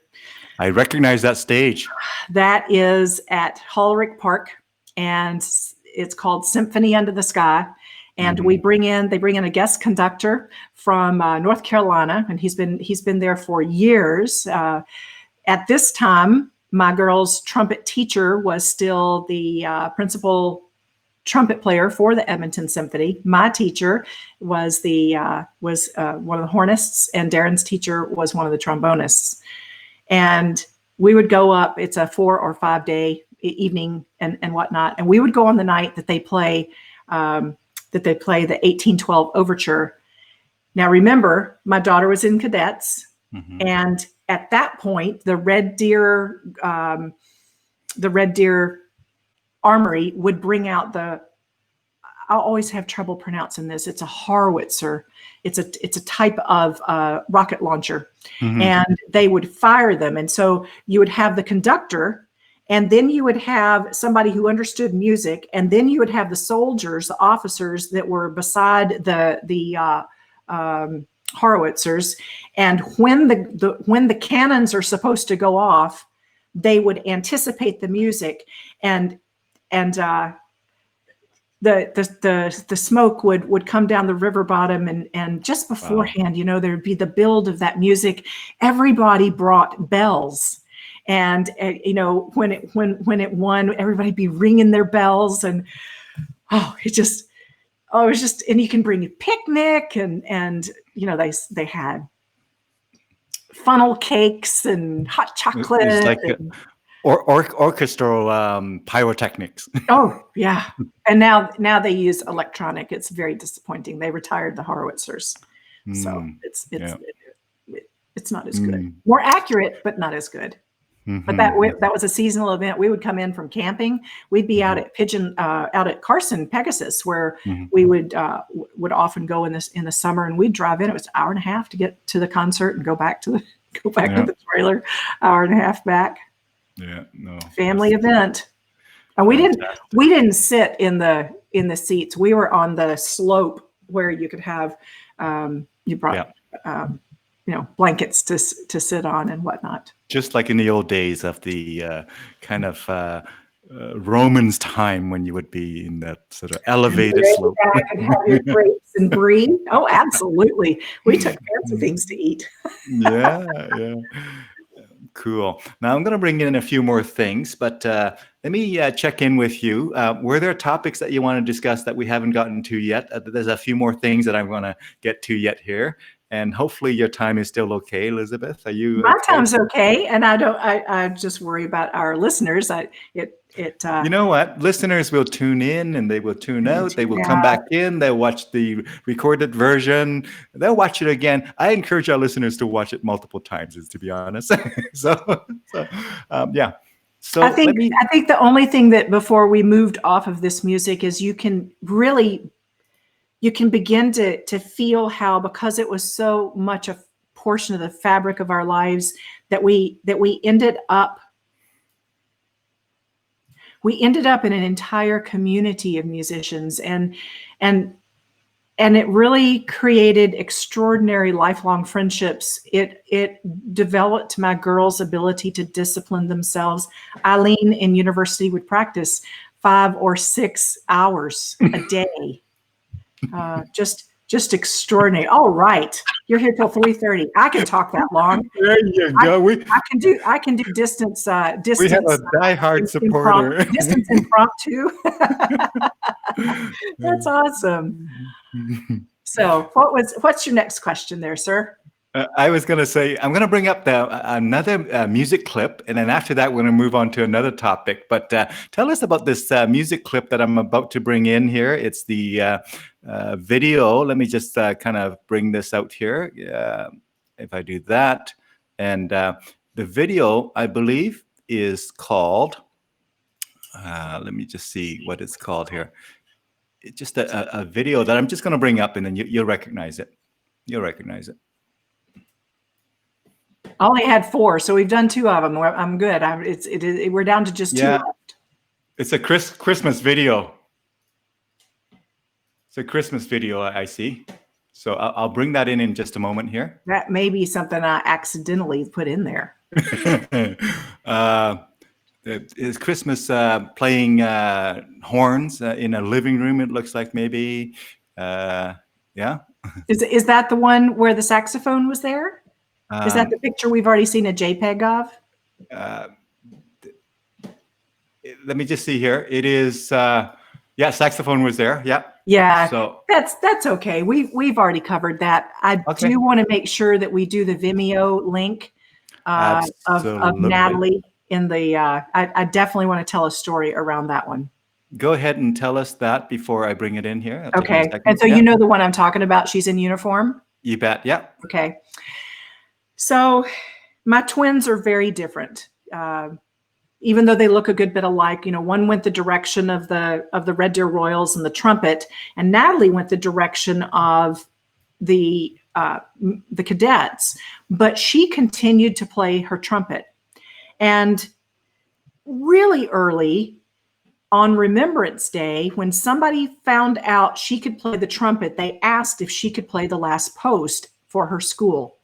Now, those of you who have spoken in front of your fellow colleagues or in your industry know it is more nerve-wracking to perform in front of people you know than people you don't know. And so she was pretty nervous about this, but every year she continued to play. And then the local Legion found out that they had a trumpet player, and that was so much better than actually playing a recording. And so, as you know, every school has a Remembrance Day ceremony. They lay wreaths, and the Legion is the one that comes around and often coordinates that. So they would take Natalie out of school for these sessions, and she would play at five or six per, maybe sometimes up to 10 per year. Well, as she gained confidence, she was asked to play in bigger places. And on this particular year, our normal trumpet player was unable, for our community, for Lacombe, was unable to play for the community remembrance service. This is where your dignitaries are there, and there's 600 people in the audience, and they asked her to play the last post. And so she's practicing. We're a couple of days in advance. And she said, "Mama," she said, "can you help me?" And I said, "Of course, honey." And she said, "I am so nervous about playing at the Lacombe Memorial Center." And she said, "Can you help me with nerves?" I said, "Let's have a conversation." I said, "What is this piece of music about?" And she said, "Well, it's in remembrance of our soldiers, both the ones that are living and the ones that we have lost." I said, "That's right." I said, "Have you ever really listened to the piece of music? Most of us know that music starts on one note and it ends on the same note or in the same chord. Mm-hmm. The last post ends on a note that is unresolved." And I said, "Natalie, that note represents the men and the women who did not come home." And I said, on that morning, when they got up to defend our country, to advance our freedom, they were more nervous than you are now. And it is your job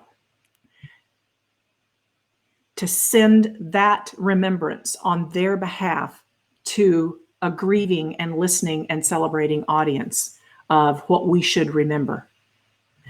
From that day forward, Dune, she didn't use music. And she played with her eyes closed. Mm-hmm. And so that's what y'all are about to see. Oh, sorry, look at me. It's all wonderful. It's all good stuff. Tears of really joy, and tears of pride, and tears of shared life experiences. Shared life experiences. It was great tears to display for sure. Let me cue up the video here. So I was thankful to record one. She played over 150 times. Let me know if you can hear the sound. Yes.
Wow. So you could hear that high haunting note.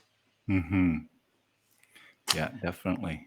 Then we have a minute of silence, and then she would play Reveille. Mm-hmm. Mm-hmm. So she had quite the stage presence. It's not in that video, but she had quite the ability to move an audience.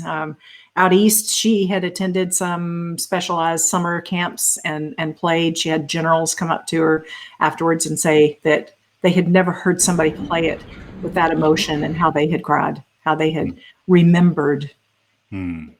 Yeah, yeah. So what I like to do is when I look at the next piece here in terms of areas that we want to share, tell us a little bit more about, let me just see here. We touch on Olympics. I do have some memories to share, so I'm going to just bring it up, and you can just comment it as you see some Olympic memories flash by. Not many of us can say that in the first person like you can, being a participant in there. And so let me just bring that up here, and it is going to be. So I need to give a disqualifier here. I Mhm. was a non-traveling alternate in '84.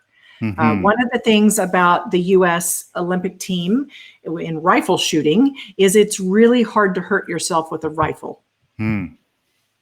So we don't have injuries like many other sports do. So in my instance, I was the first traveling alternate. So if one of the top two, and I missed the Olympics for penalty points. I had made a mistake in my 8th, 9th to last shot, and so I missed the U.S. team because of the Olympic team because of penalty points. But I still was on the U.S. team that year. Yeah, yeah. Oh, now I'm just out having fun in this one. This is not too long ago. It was at the Olympic range. We were having Olympic reunions of our team, and we went out to the U.S. Olympic trap and skeet range, and so they gave us instructions. And the guy told me, he said, "It's a shame you're still not in the U.S." He said, "I could use you on the team." So it was a lot of fun. Yeah. We couldn't cross train because I was still target. I couldn't do that when I was in training because, of course, you're moving, right? Right. Yeah, yeah. The crossbow. There's my crossbow. Yep. This was for 10-meter distance. Yeah. So That is some serious construction on that crossbow there. it is. It weighs about 20 pounds, and we had to use a cocking lever to pull the band back. And you shot the same bolt, so it was very accurate because you're literally shooting the same piece of ammunition each time. Had a bubble level on it, the cant, whether it was leaning back or forth. And I did borrow it. It's manufactured by a company called Winsler. And when I first started using it as a prop in speaking, I contacted the company, and they contacted me back and said, "We remember you, and we're glad you still have that bow." And it was the first time that the Americans had come in and beaten the Europeans in something that they really owned, which was armbrust. Arm chest, Armbrust Association. Yeah, yeah, yeah. Now, one of my friends, Anthony Poirier, says, try the veal. Now, this was from the previous kind of conversation there. But he asked about this. I don't know if you have thoughts on that. Oh, absolutely. And I can totally answer that question. First of all, this is not a hunting weapon. So I don't know anything about crossbows or archery in Canada. I knew everything there was to know in Alabama, but not in Canada.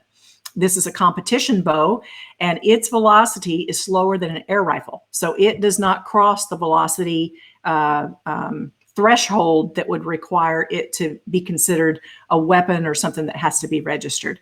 Very, very good question. And the bolt that it shot didn't have a sharp point. It had a flat point. In fact, we shot into a puck of lead. So you'd have your target on top of that, and the bolt had a thread, an inverted thread, and we would use oil and oil the tip between every shot, because when we brought the target back, we actually had to unscrew the bolt out of the puck because it would hit with enough force that it would embed in that soft lead.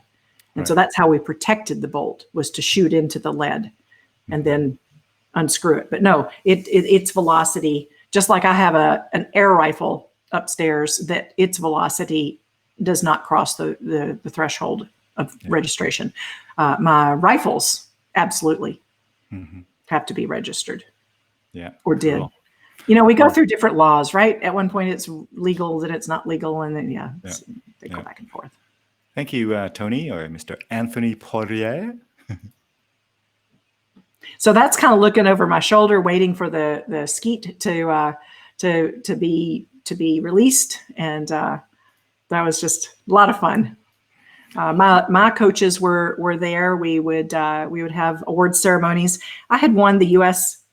Distinguished International Shooters Badge, and at the time that I won it, there was only 99 women. It was originally designed to encourage civilian marksmanship, and it was started by a U.S. president.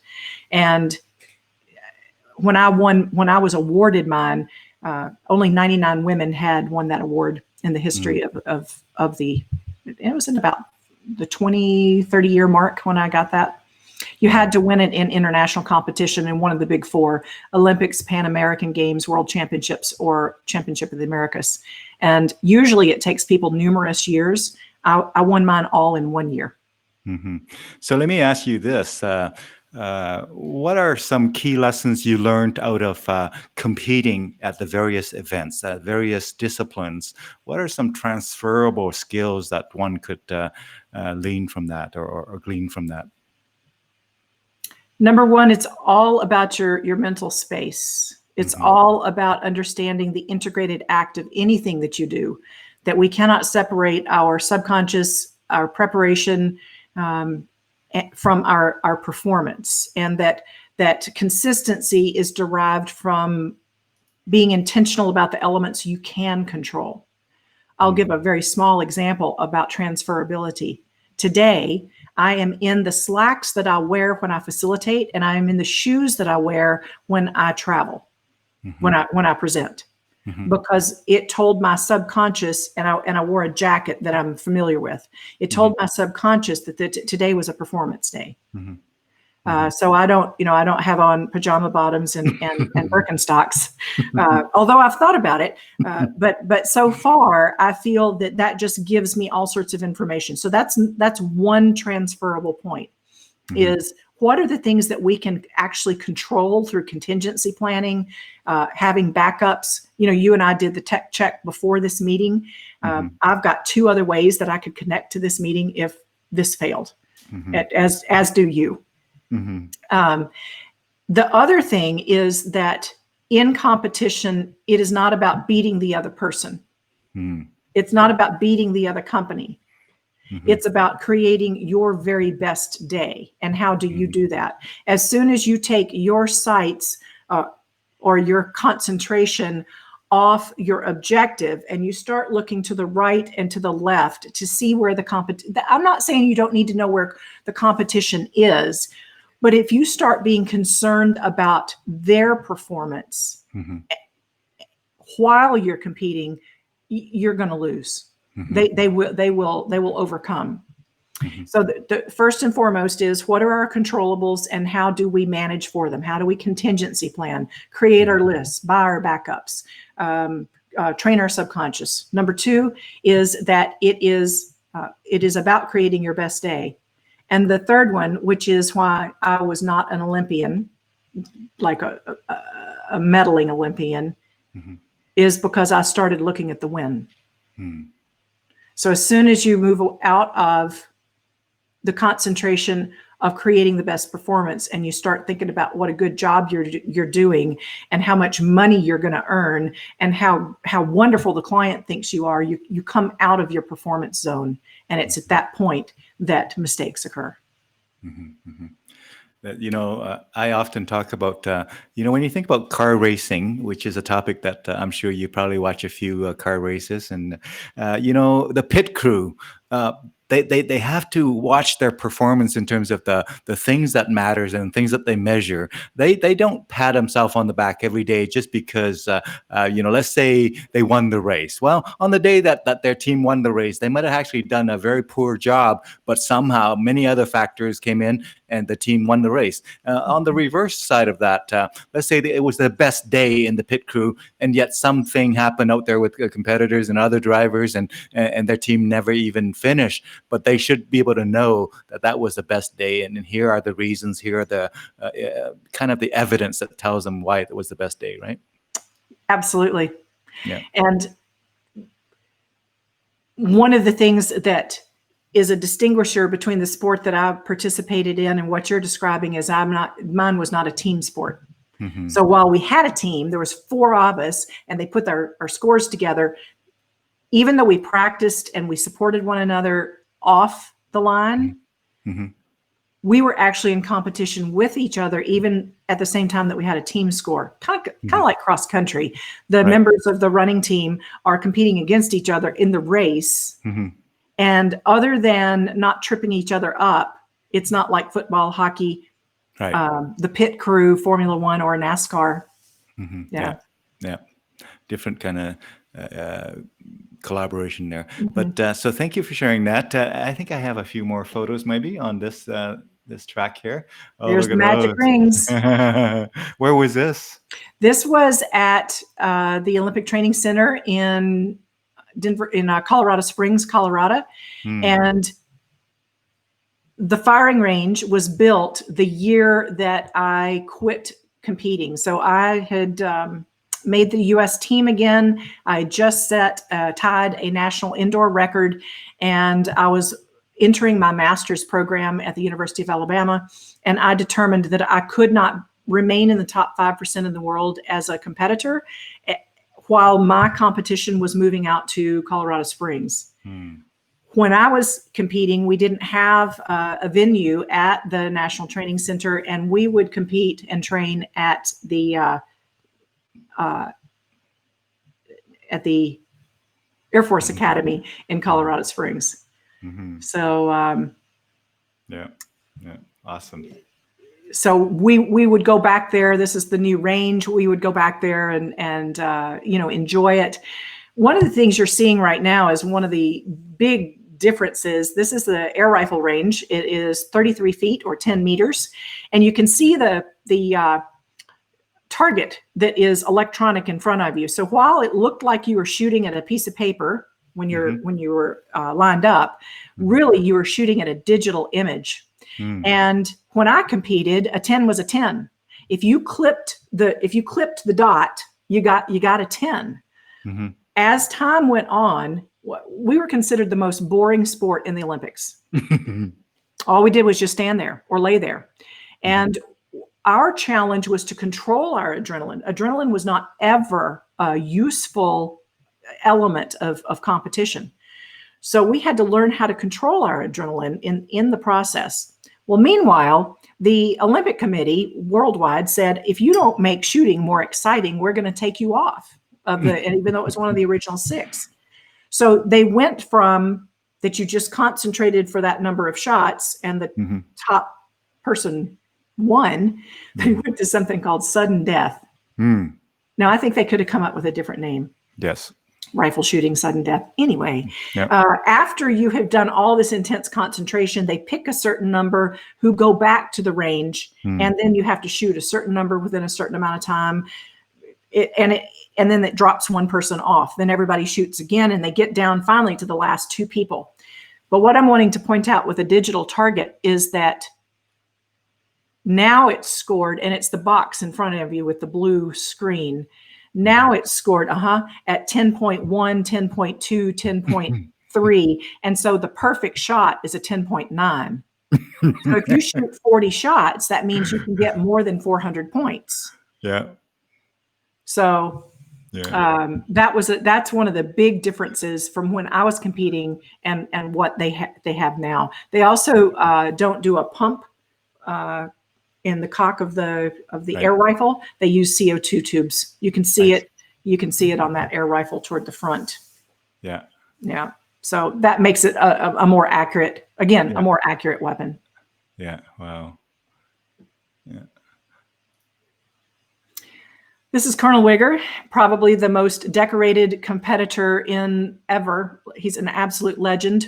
The only rifle shooter that's been put into the Olympic Hall of Fame. He was my coach. I lived with his family in the summer at Fort Benning, Georgia. The first time I met him, I was a freshman, first year at university. I was at Auburn, and we had gone over to Fort Benning to get some coaching because the rifle team in Auburn was sponsored by the Army ROTC. So we'd gone over there, and here's Colonel Wigger. He's not a very tall man, and he's got this big, barely gruff voice. And we had finished our training for the morning, and he looks at me and he says, "You're a girl." Yes, sir. And he says, "I need a girl to compete with my daughter." Okay. It wasn't whether I could shoot a rifle. It was, he just needed the gender. And so that was in January. We were ordering a ladies shooting jacket. It's like a $300 or $400, I'm sure much more expensive now. They're leather with canvas lining, and it helps keep you all cinched up. And I started training over there on Saturdays. I was really bad. This is like the French horn and the cat. If you took my score, I'd only ever shot a quarter course, which is 10 shots per position, prone, standing, and kneeling. So if you took my quarter score, multiplied it by 4, out of 1,200 points, that January, my top score was only a 903. That was in January. By March, indoors, I was shooting at 1,100, 1,130. Yeah. Nobody told me, and this is a critical tip for training, nobody told me that when you move from indoors at 50 feet to outdoors at 50 meters, your score drops by 30, 40 points. They didn't tell me that. So my score didn't drop. I didn't expect my score to drop. I expected my score to stay the same. So he would say, "Show up. We have a competition on Saturday." I'd show up. I didn't ask what it was for. By the end of March, he said, "By the way, you won the state championships and you've qualified for the national team event. Do you want to go?" And he says, and the correct answer is yes. So we went out to Phoenix, Arizona to the U.S. international team tryouts. And I am as rookie gets. I'm 19 years old. I'm competing as a junior. But because we were allowed to compete as women, which is 20 and over, I shot every event. I shot 3 events. I shot, and each event is 3 days. I shot every event, both as a junior and then as a woman. And it wasn't the same score. Like there was the junior event and then the women's event. And I placed 3rd in the nation. Wow. And made the U.S. team. And it was that, and it was that fall that I earned the U.S. International Distinguished Badge and was on the U.S. international team for the next 5 years. I was offered a full athletic scholarship at East Tennessee State University. And that's where I was NCAA All-American, both in rifle and air rifle. So the crossbow is not an Olympic event. It was something I was doing, as you know, on the side for fun. Yeah, yeah. Well, I want to highlight something here. You mentioned earlier in the conversation that you have always had a sort of a big pursuit in not only excellence but competition and all of those different things. And you also shared there was a period, thankfully a brief period in your life where you were kind of lost for, what's my identity and how to recreate that, how to whatever have you. And I want to underscore it, and I want to perhaps have you comment further on it. And that is, regardless how high, quote unquote, high flying we are in the fields of life that we pursue and choose to focus on, there will come a time in life where things change up to a level where we find ourselves perhaps losing some of that identity and having to create new ones. Maybe talk about that any way you see that kind of comment there. Take us further into that. I think there's, if I could take a step back, I think even when we're high flying, we have to be cautious not to look down. Mhm. I think our self-doubt, our inner voice. Do I have enough life balance? Am I spending enough time with my husband? Am I doing as good a job for my students as I ought to? Could I have done better with that dealership? Did I leave with them having action items that are not operationalizable? They're just aspirational. So I want to take a step back, that I think our inner voices and insecurities and self-doubt is always something that we're managing. And then when we have life events that cause, I'm going to use the word disruption to the schedule, it is both a challenge and an opportunity. We all know in marketing that one of the top times that we can acquire a new customer is when they're dissatisfied with their existing product offering, or when they move. Pain is a great, powerful motivator, very immediate. Yes. And in psychology, we call that a precipitating event. And so in the precipitating event of my daughter's graduating and me discovering how much of my day had been spent thinking about their care, thinking about cobbling my life together, I wasn't sure what to do. I didn't know whether to go get a job. I didn't know whether to try to develop my speaking career. Do we try to live off of just my husband's income? Do we sell our house? Do we downsize? And my husband and I talk about that as divergent thinking. And when we're engaged in divergent thinking, we're not pursuing the action item that is at the end of each one of those thoughts. What we want to do is get to the place where we're ready for convergent thinking. So sometimes when we're going through a precipitating event, or some type of serious change, or a pandemic, or we have to first use divergent thinking so that we can look outside of the box that we are used to being in.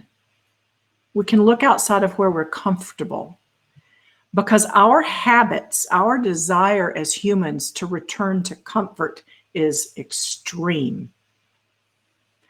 And so we have to be careful also that, and this has been a recent item in my life, is that I don't believe success is necessarily measured in context of our financial position, even our relationships. I think success needs to be measured by an inner awareness that we are pursuing what we should at that time. And that may change significantly over time. I see you showing some photographs. Yeah, may I just chime in with just adding on to what you said? I do agree with it, and in fact, it resonates with a quote. One of my favorite quotes of all time is from Earl Nightingale back in the 50s or so. He said, and we've heard different versions of this, but I like the way he said it. He says, "Success is a progressive realization of a worthy ideal." Yeah.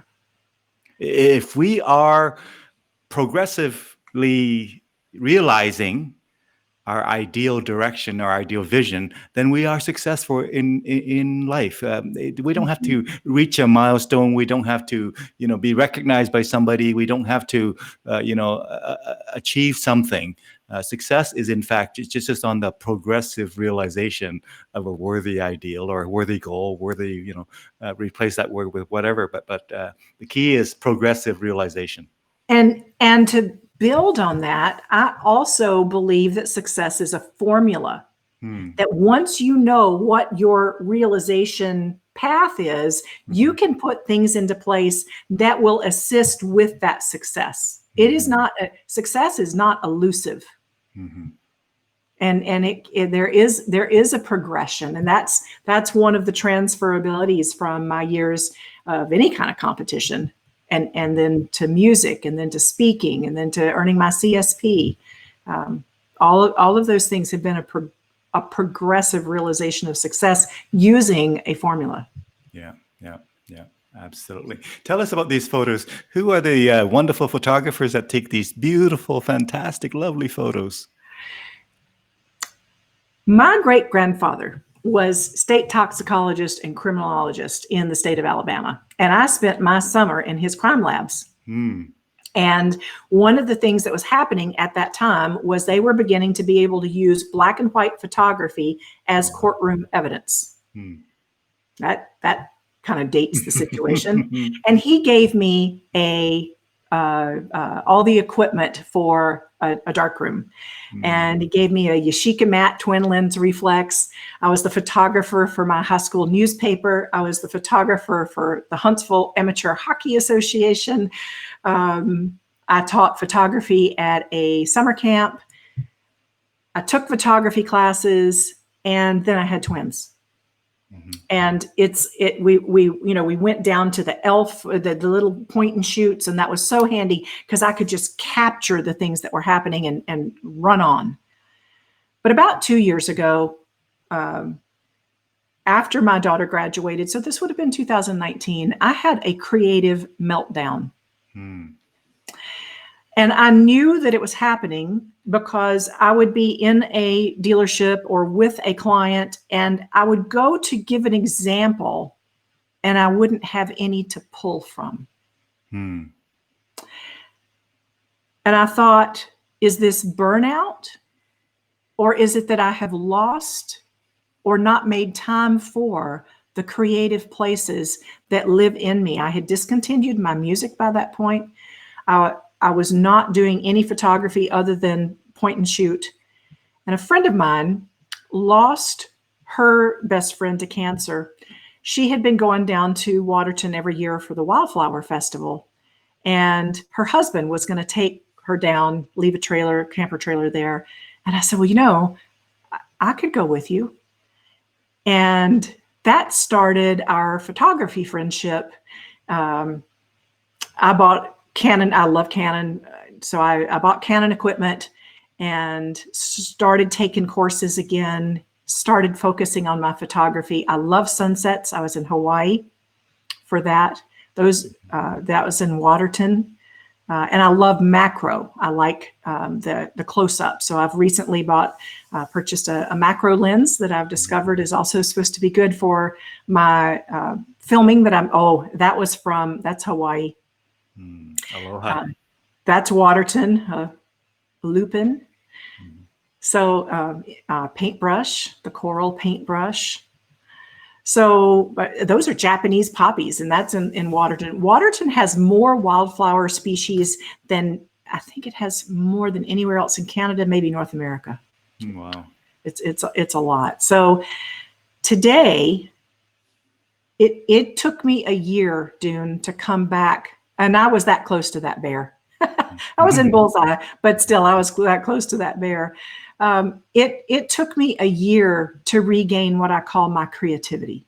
And I still find that my inner drive to work and to excel kind of pushes out my comfort with what it takes to take a macro picture of one flower. It could be a 4-hour event for the lighting and the different shields and the reflectors and whatnot, and setting up the equipment and the adjusters, and it takes patience. It takes an inner quiet.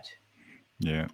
And that takes me back to when I was competing, because in order to be wrapped up in all of that shooting equipment, I would often feel like I just wanted to throw my muscles out. I felt trapped. But after a couple of weeks, I would be able to relax in that very confined focus space. And I found that if I practice creativity and I give myself the time, that I return to that sense of inner peace, that time is not the objective. It is capturing that tack sharp image with a camera. These are not high resolution because I didn't want to send high res to you with my raw photos. Yeah. You know, again, it really, when I teach a lot of courses at university and colleges and whatnot in corporate training, one of the key things that I want people to understand is, you know, to go from just really bad results to pretty good results take a certain amount of work. And then when you go further from good results to just really great results, take a lot more work. And then when you go great, to try and squeeze that little bit of excellence out of it, that takes a whole lot of work. So in other words, as we want to achieve really just awesome, fantastic, top-notch results, that is where all the hard work has to go into. That's a lot. There's a huge gap between good and great and awesome. And one of the things that I love that you've brought this up is that in order to get to those different stages, we need coaches, we need expertise, and we need to pay for it. Mm-hmm. Too many of my students, because I also teach, some at university, too many of them think education ends with graduation. No, they call it commencement. You're commencing to the next stage. You're not done. We're not. And I feel sometimes we fail to recognize. I have spent more. I have invested more in my speaking career than my entire university education cost. Mm-hmm. Because we need those coaches. My husband is a runner, mm-hmm. but he competed in the U.S. in the marathon, and he was 11th in the nation. His time was 2 hours, 20 minutes, 26 miles, 2 hours, 20 minutes. That's a sustained 5-minute mile. Wow. And we both have discussed that the reason he never made the Olympic team was, as he puts it, I'm quoting him, was that he was too egotistical and he thought he could coach himself to greatness. And I think we need to often know when we need to take that step back. Like today, you were telling me that the Yeti mic is not a direction, right? And that I needed to have it more upright. And we need to not only seek out coaching, but we need to be coachable. Mm-hmm. And if we were to begin to say, what do I think is one of the top top prerequisites for life growth, it is to be coachable. Mm-hmm. Yeah, in every endeavor, not to think that we have the answer. To be open to listening to things that may seem strange. When I teach people these skills, leadership skills, I say, when you hear something and it seems so wrong, it seems so different than what you've always known, that, just hang on with it, listen to it, because that might be your transformational learning. Because things that you learn and it makes sense right away when somebody says you agree with it, those I call our incremental learning, right? Mm-hmm. But if you hear of a concept that seems to be so wrong, so different, so strange, just pay attention, because that might very well be your next sort of big transformation, right? That's right. Absolutely. Yeah. I love to, this is a bit of a bookend / kind of circle of thing. We're going to go back in time, go way back to your Southern background. And we're going to have some photos display, and you tell us a bit more about that and bring up some stories. We already ran over time, so we'll keep going. We might as well just keep going. Here we go. Tell us some about this. So what you're beginning to see is a glimpse into a deep South way of decorating, of maintaining legacy. In that particular room, there's 5 generations of clothing, furniture. This is a new house. My mother did build it 30 years ago now. It's a 30-year-old home on a piece of property the family owned. But I ran a bed and breakfast in a house that was built in 1840.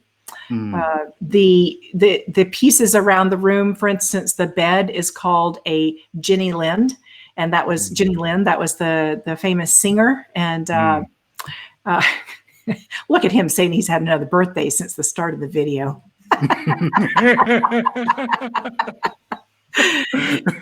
And so one of the things that when you're looking at a Southern home is to know that everything, now Southern as it is defined by my family that is a hospitality-based family is that everything is placed with intentional care. Yeah. Everything is placed with proportion. This was the room that Mama prepared for the girls. So it had toys in it and things that they would enjoy when they came to visit for Christmas. So the house is new that you're looking at, but the contents were from my great-grandfather, who was born in 1875 and passed away in 1969. He was 90-something. Yeah. Funny, Palmo. I'm trying to get Palmo to come join us for a conversation here. And my people are getting a hold of your people, Palmo. And we've been back and forth for a little while now. So that's funny. Pull some strings over there, my friend. Pull some strings over there. Make it happen.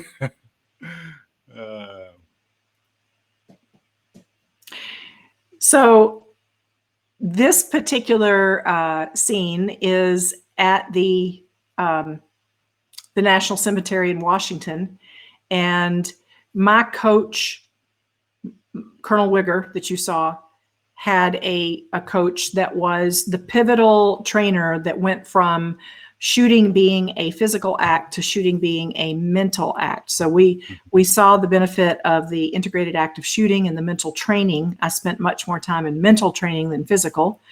And he had passed away and was buried with honors at Arlington. And so his daughter invited me to attend as somebody that was a beneficiary of his groundbreaking work in mental management. Mm-hmm.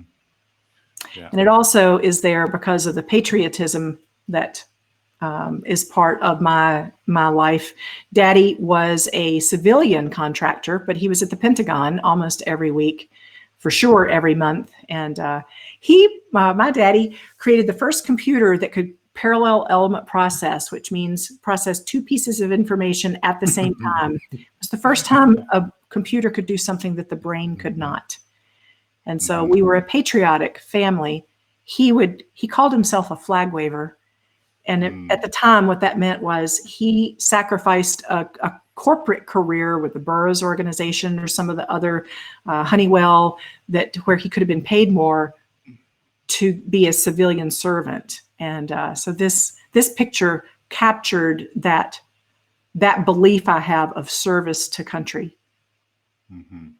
Yeah, you touched on a couple of things that I want to highlight. You mentioned the parallel processing. I have an IT background going back to the mid '80s, so I know what you mean about that. And that's awesome that you have that knowledge of your dad. And it's also very refreshing to hear somebody at your age to be referring to her dad as a daddy. That is awesome. Is it a little bit Southern? Is that common in the South to be? Yeah, we mama and daddy. My daughter, one of my daughters calls me mama and the other one calls me mommy. And I didn't realize that until not too long ago.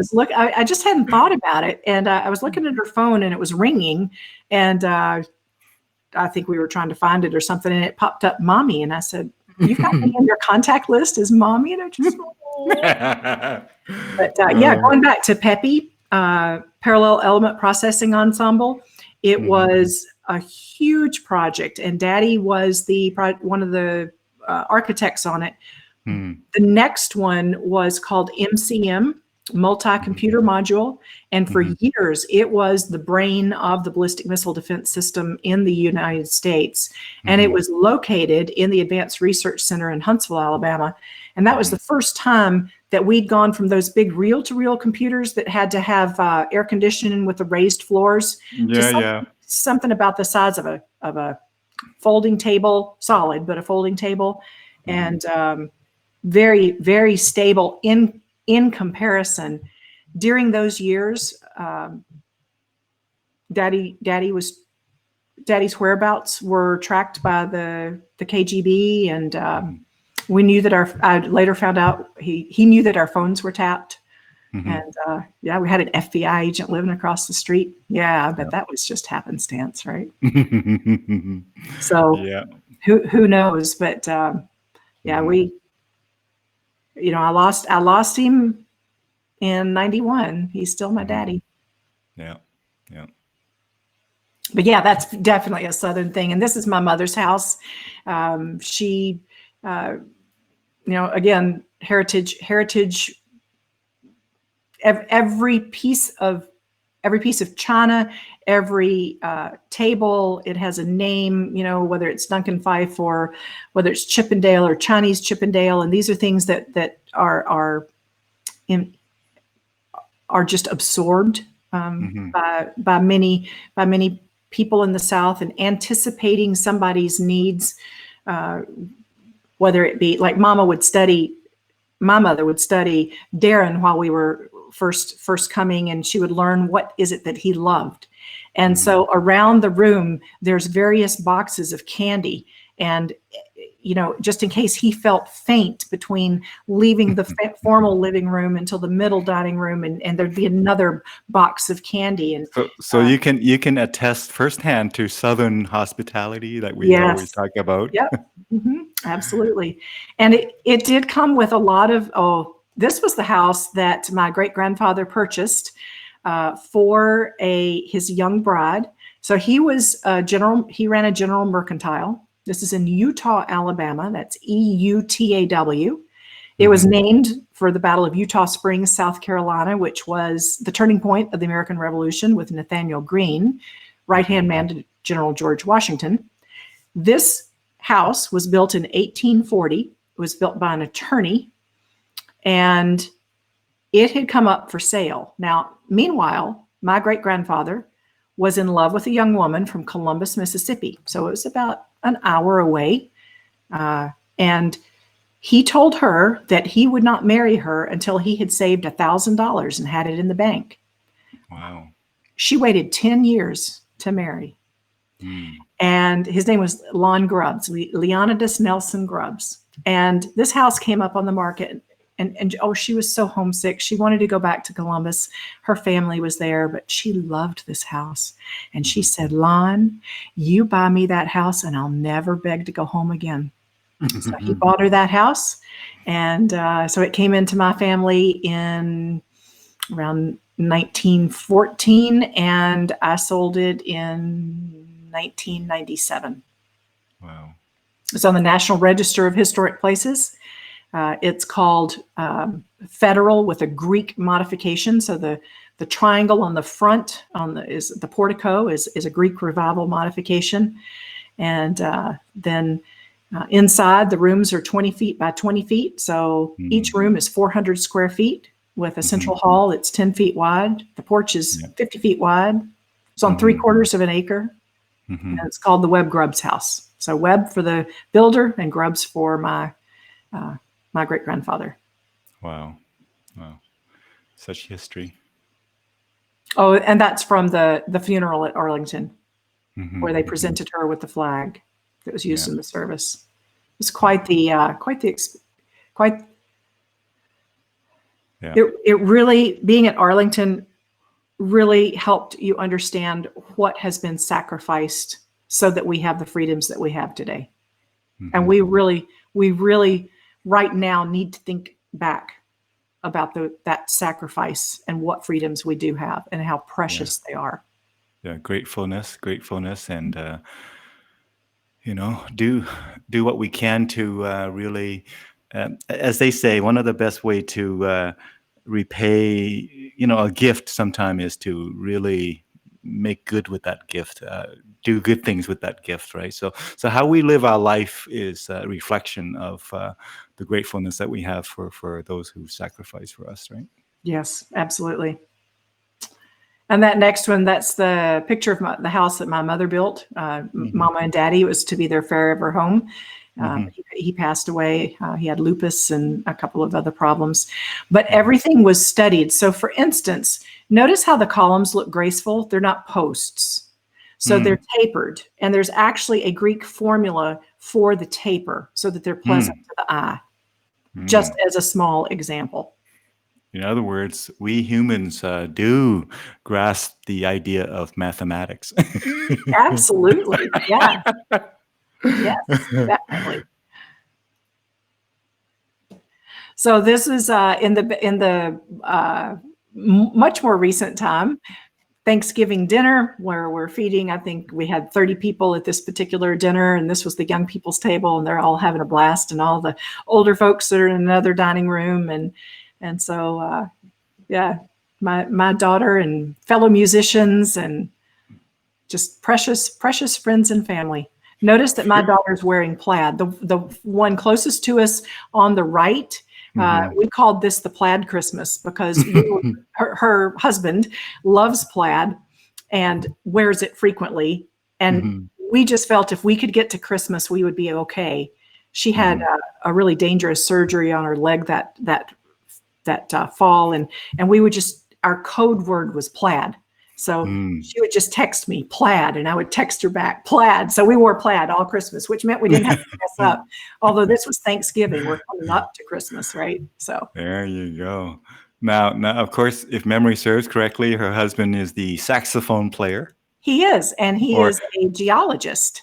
Yeah. And he's finally begun to get into that field. And so just yesterday and today, they were moving from Sparwood to Kelowna as her schooling starts in audio engineering, and he continues with the mine that's somewhere north of Prince George.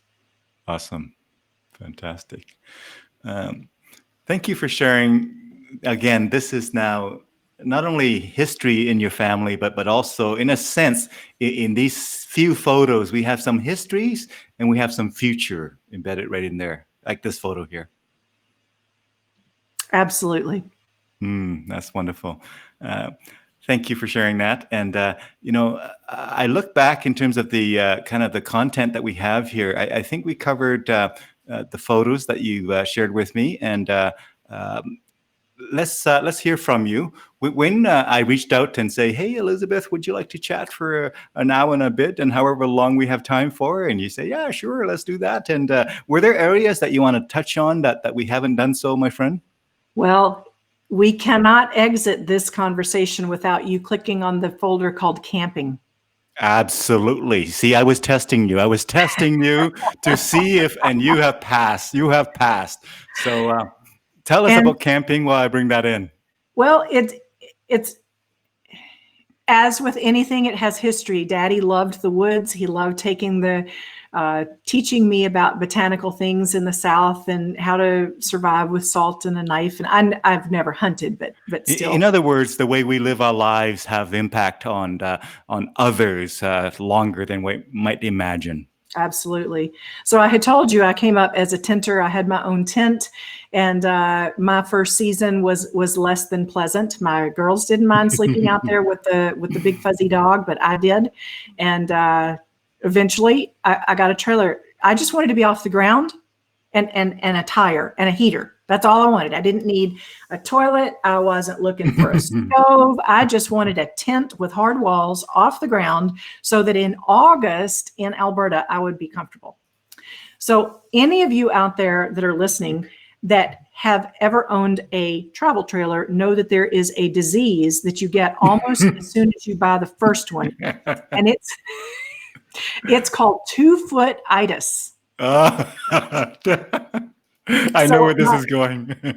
My first trailer I bought used, and it was from a friend that was upgrading his trailer. and because I had bullseye, that meant I had a hitch. And that started, well, there's my first tent. There's the Coleman tent. And I was so proud of how perfectly I could put it up. But as time went by, Darren discovered he loved camping with me. It's not something he'd ever done in his life. It just wasn't a part of his childhood. Oh, you have transformed him. You have transformed him. That's me. That's on my 50th birthday, cliff jumping. Wow. I love cooking in cast iron. That's showing how great I can back up. I tow the trailer. This is my hobby. There's my photography. This is my current campsite right now. That's what happens when a tire explodes. That was this summer. That was really scary. I remember hearing that. I'm on a diet. So this is tonight is Women Wednesday. And that is where I'm headed when we hang up. That's the view outside of my dinette right now. Mm-hmm. There was my first trailer. That's in the Kananaskis. And so it's 24 feet. And we saw a grizzly bear. Young, but it was a grizzly bear. Oh, I love this picture. This is paddling.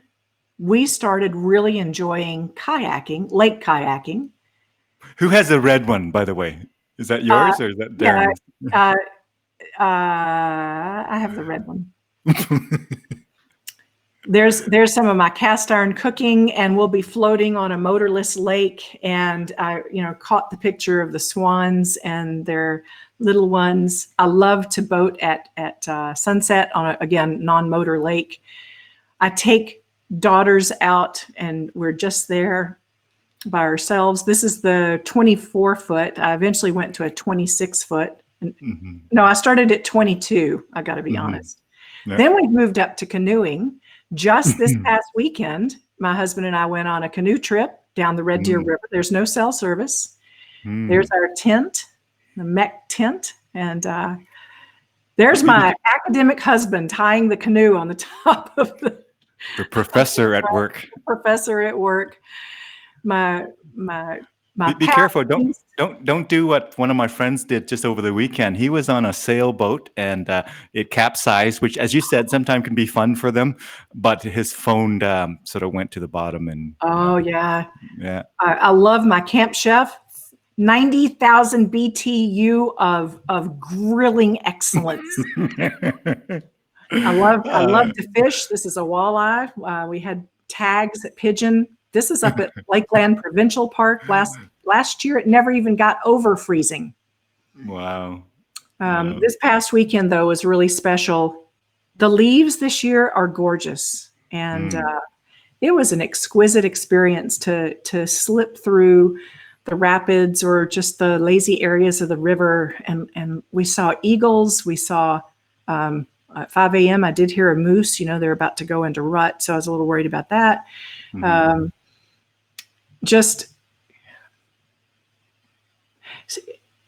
It's such a reminder that we have made things so complex. And in my camping, in my food consumption, in my purchases, what I'm trying to do now is go back to relationships. So at the beginning of the summer, I converted a campsite into a seasonal site because of COVID. And I started having Women Wednesdays. You do know that today is a Wednesday. That's right. Today is a Women Wednesday. We will not be going past 4 o'clock. Just say, because I've got ladies coming out. We can socially distance. My husband is the angel that he is. He comes in and builds us a fire and leaves. And then we sit and we talk about the friendships of women. We talk about the things going on in our lives. We hear about children and heartaches and successes and parents that are doing poorly and parents that are doing well. And I started having friends ask if they could come to Women Wednesday. And I thought, have we lost that community where there's no expectation of progress in some of our conversations? And COVID has made all of that so complex. I think being in Lacombe in a smaller community has made it a little more complex for me as well. I have friends that are down in Calgary and they're in mastermind groups, and that community of women or friends of like-mindedness help.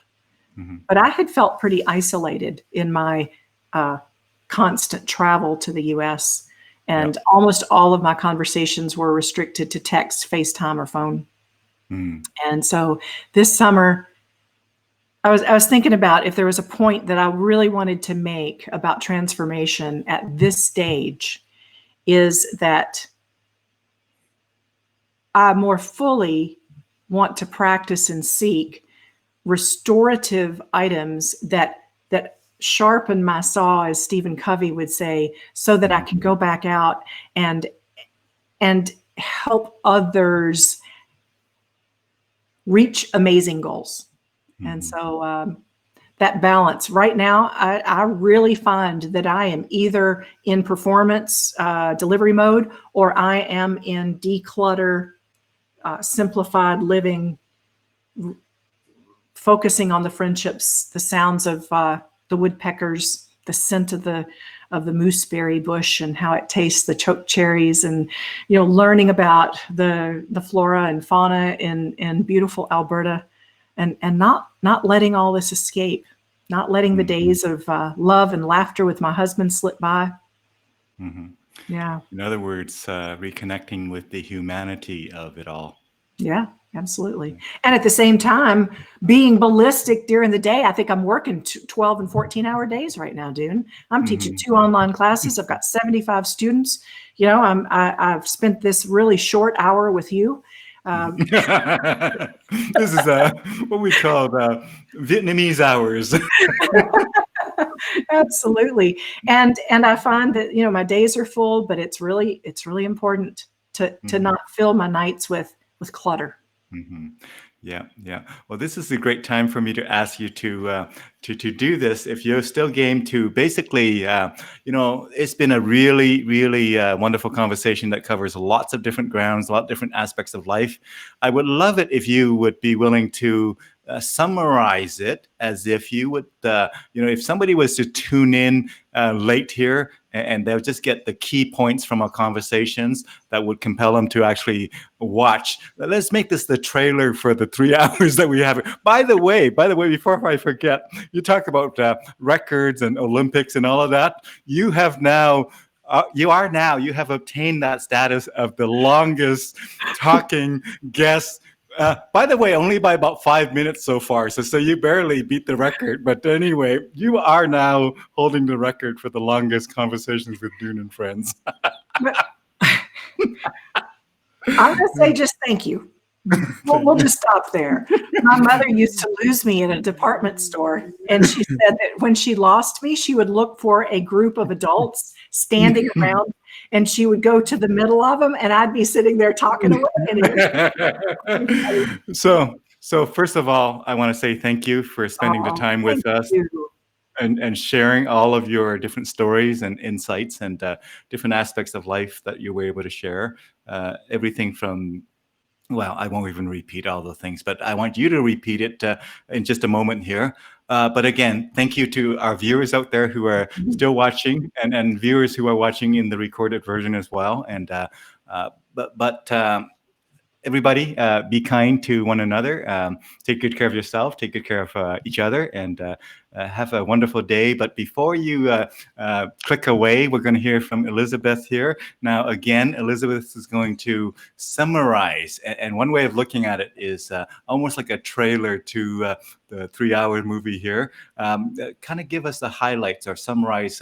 Take us out in any which way you want. And I'll be a willing passenger here. And when we're done, if you hang around in the green room, I'll just give you a high five in there. But okay, it is yours to take us home, Elizabeth. All right.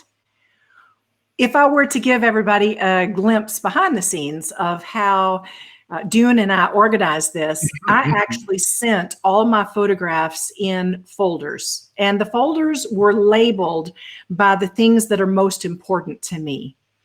In the work that I do with my husband, we call those essence qualities. What are your core ingredients that define you, that drive you, that compel you, that are poignant, that are important? And so those folders that I sent was camping, career love, music, family, Olympic memories, photography, and my Southern heritage. If I were to look at my husband's similar list, it would also have his competing memories, family, music. For him, it was outdoors, not camping. That has become a new shared activity between the two of us. And I think that there's value in really coming back and taking a really deep look at what is important to you, so that you don't relinquish portions of yourself because of an organization, because of goals, because of a deadline, because of career.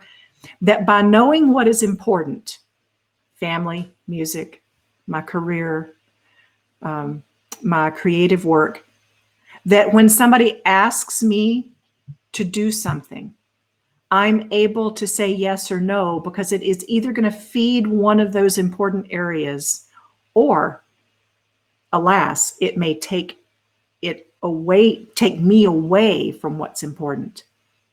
The other side of that coin is, as we progress with relationships, marriage, organizations, our departments, our managers, sometimes in order to please others, we relinquish things that are important. And if we relinquish those things that define us, we will no longer be who we are intended to be.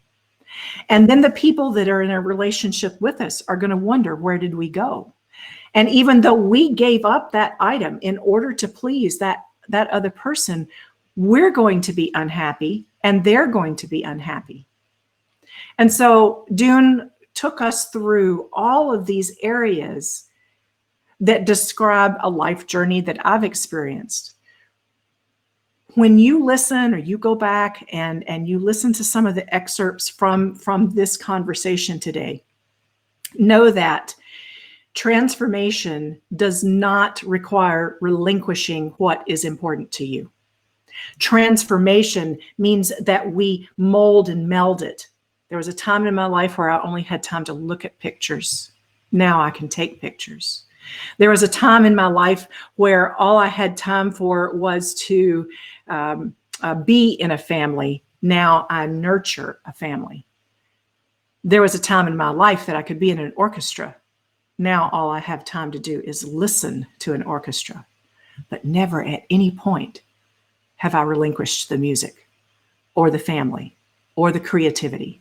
So I would encourage you, as you look for transformation, as you look for continual success and progress, that your first step is to make sure that you know what is most important, that you write them down, and as you transform, you develop those as it fits that season.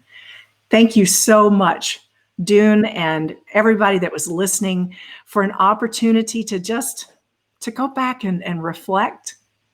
I hope that when I see you in person the next time, or see you on Zoom, that we can continue these conversations that were started today. Thank you so much. Wonderful. Thank you so much, Elizabeth.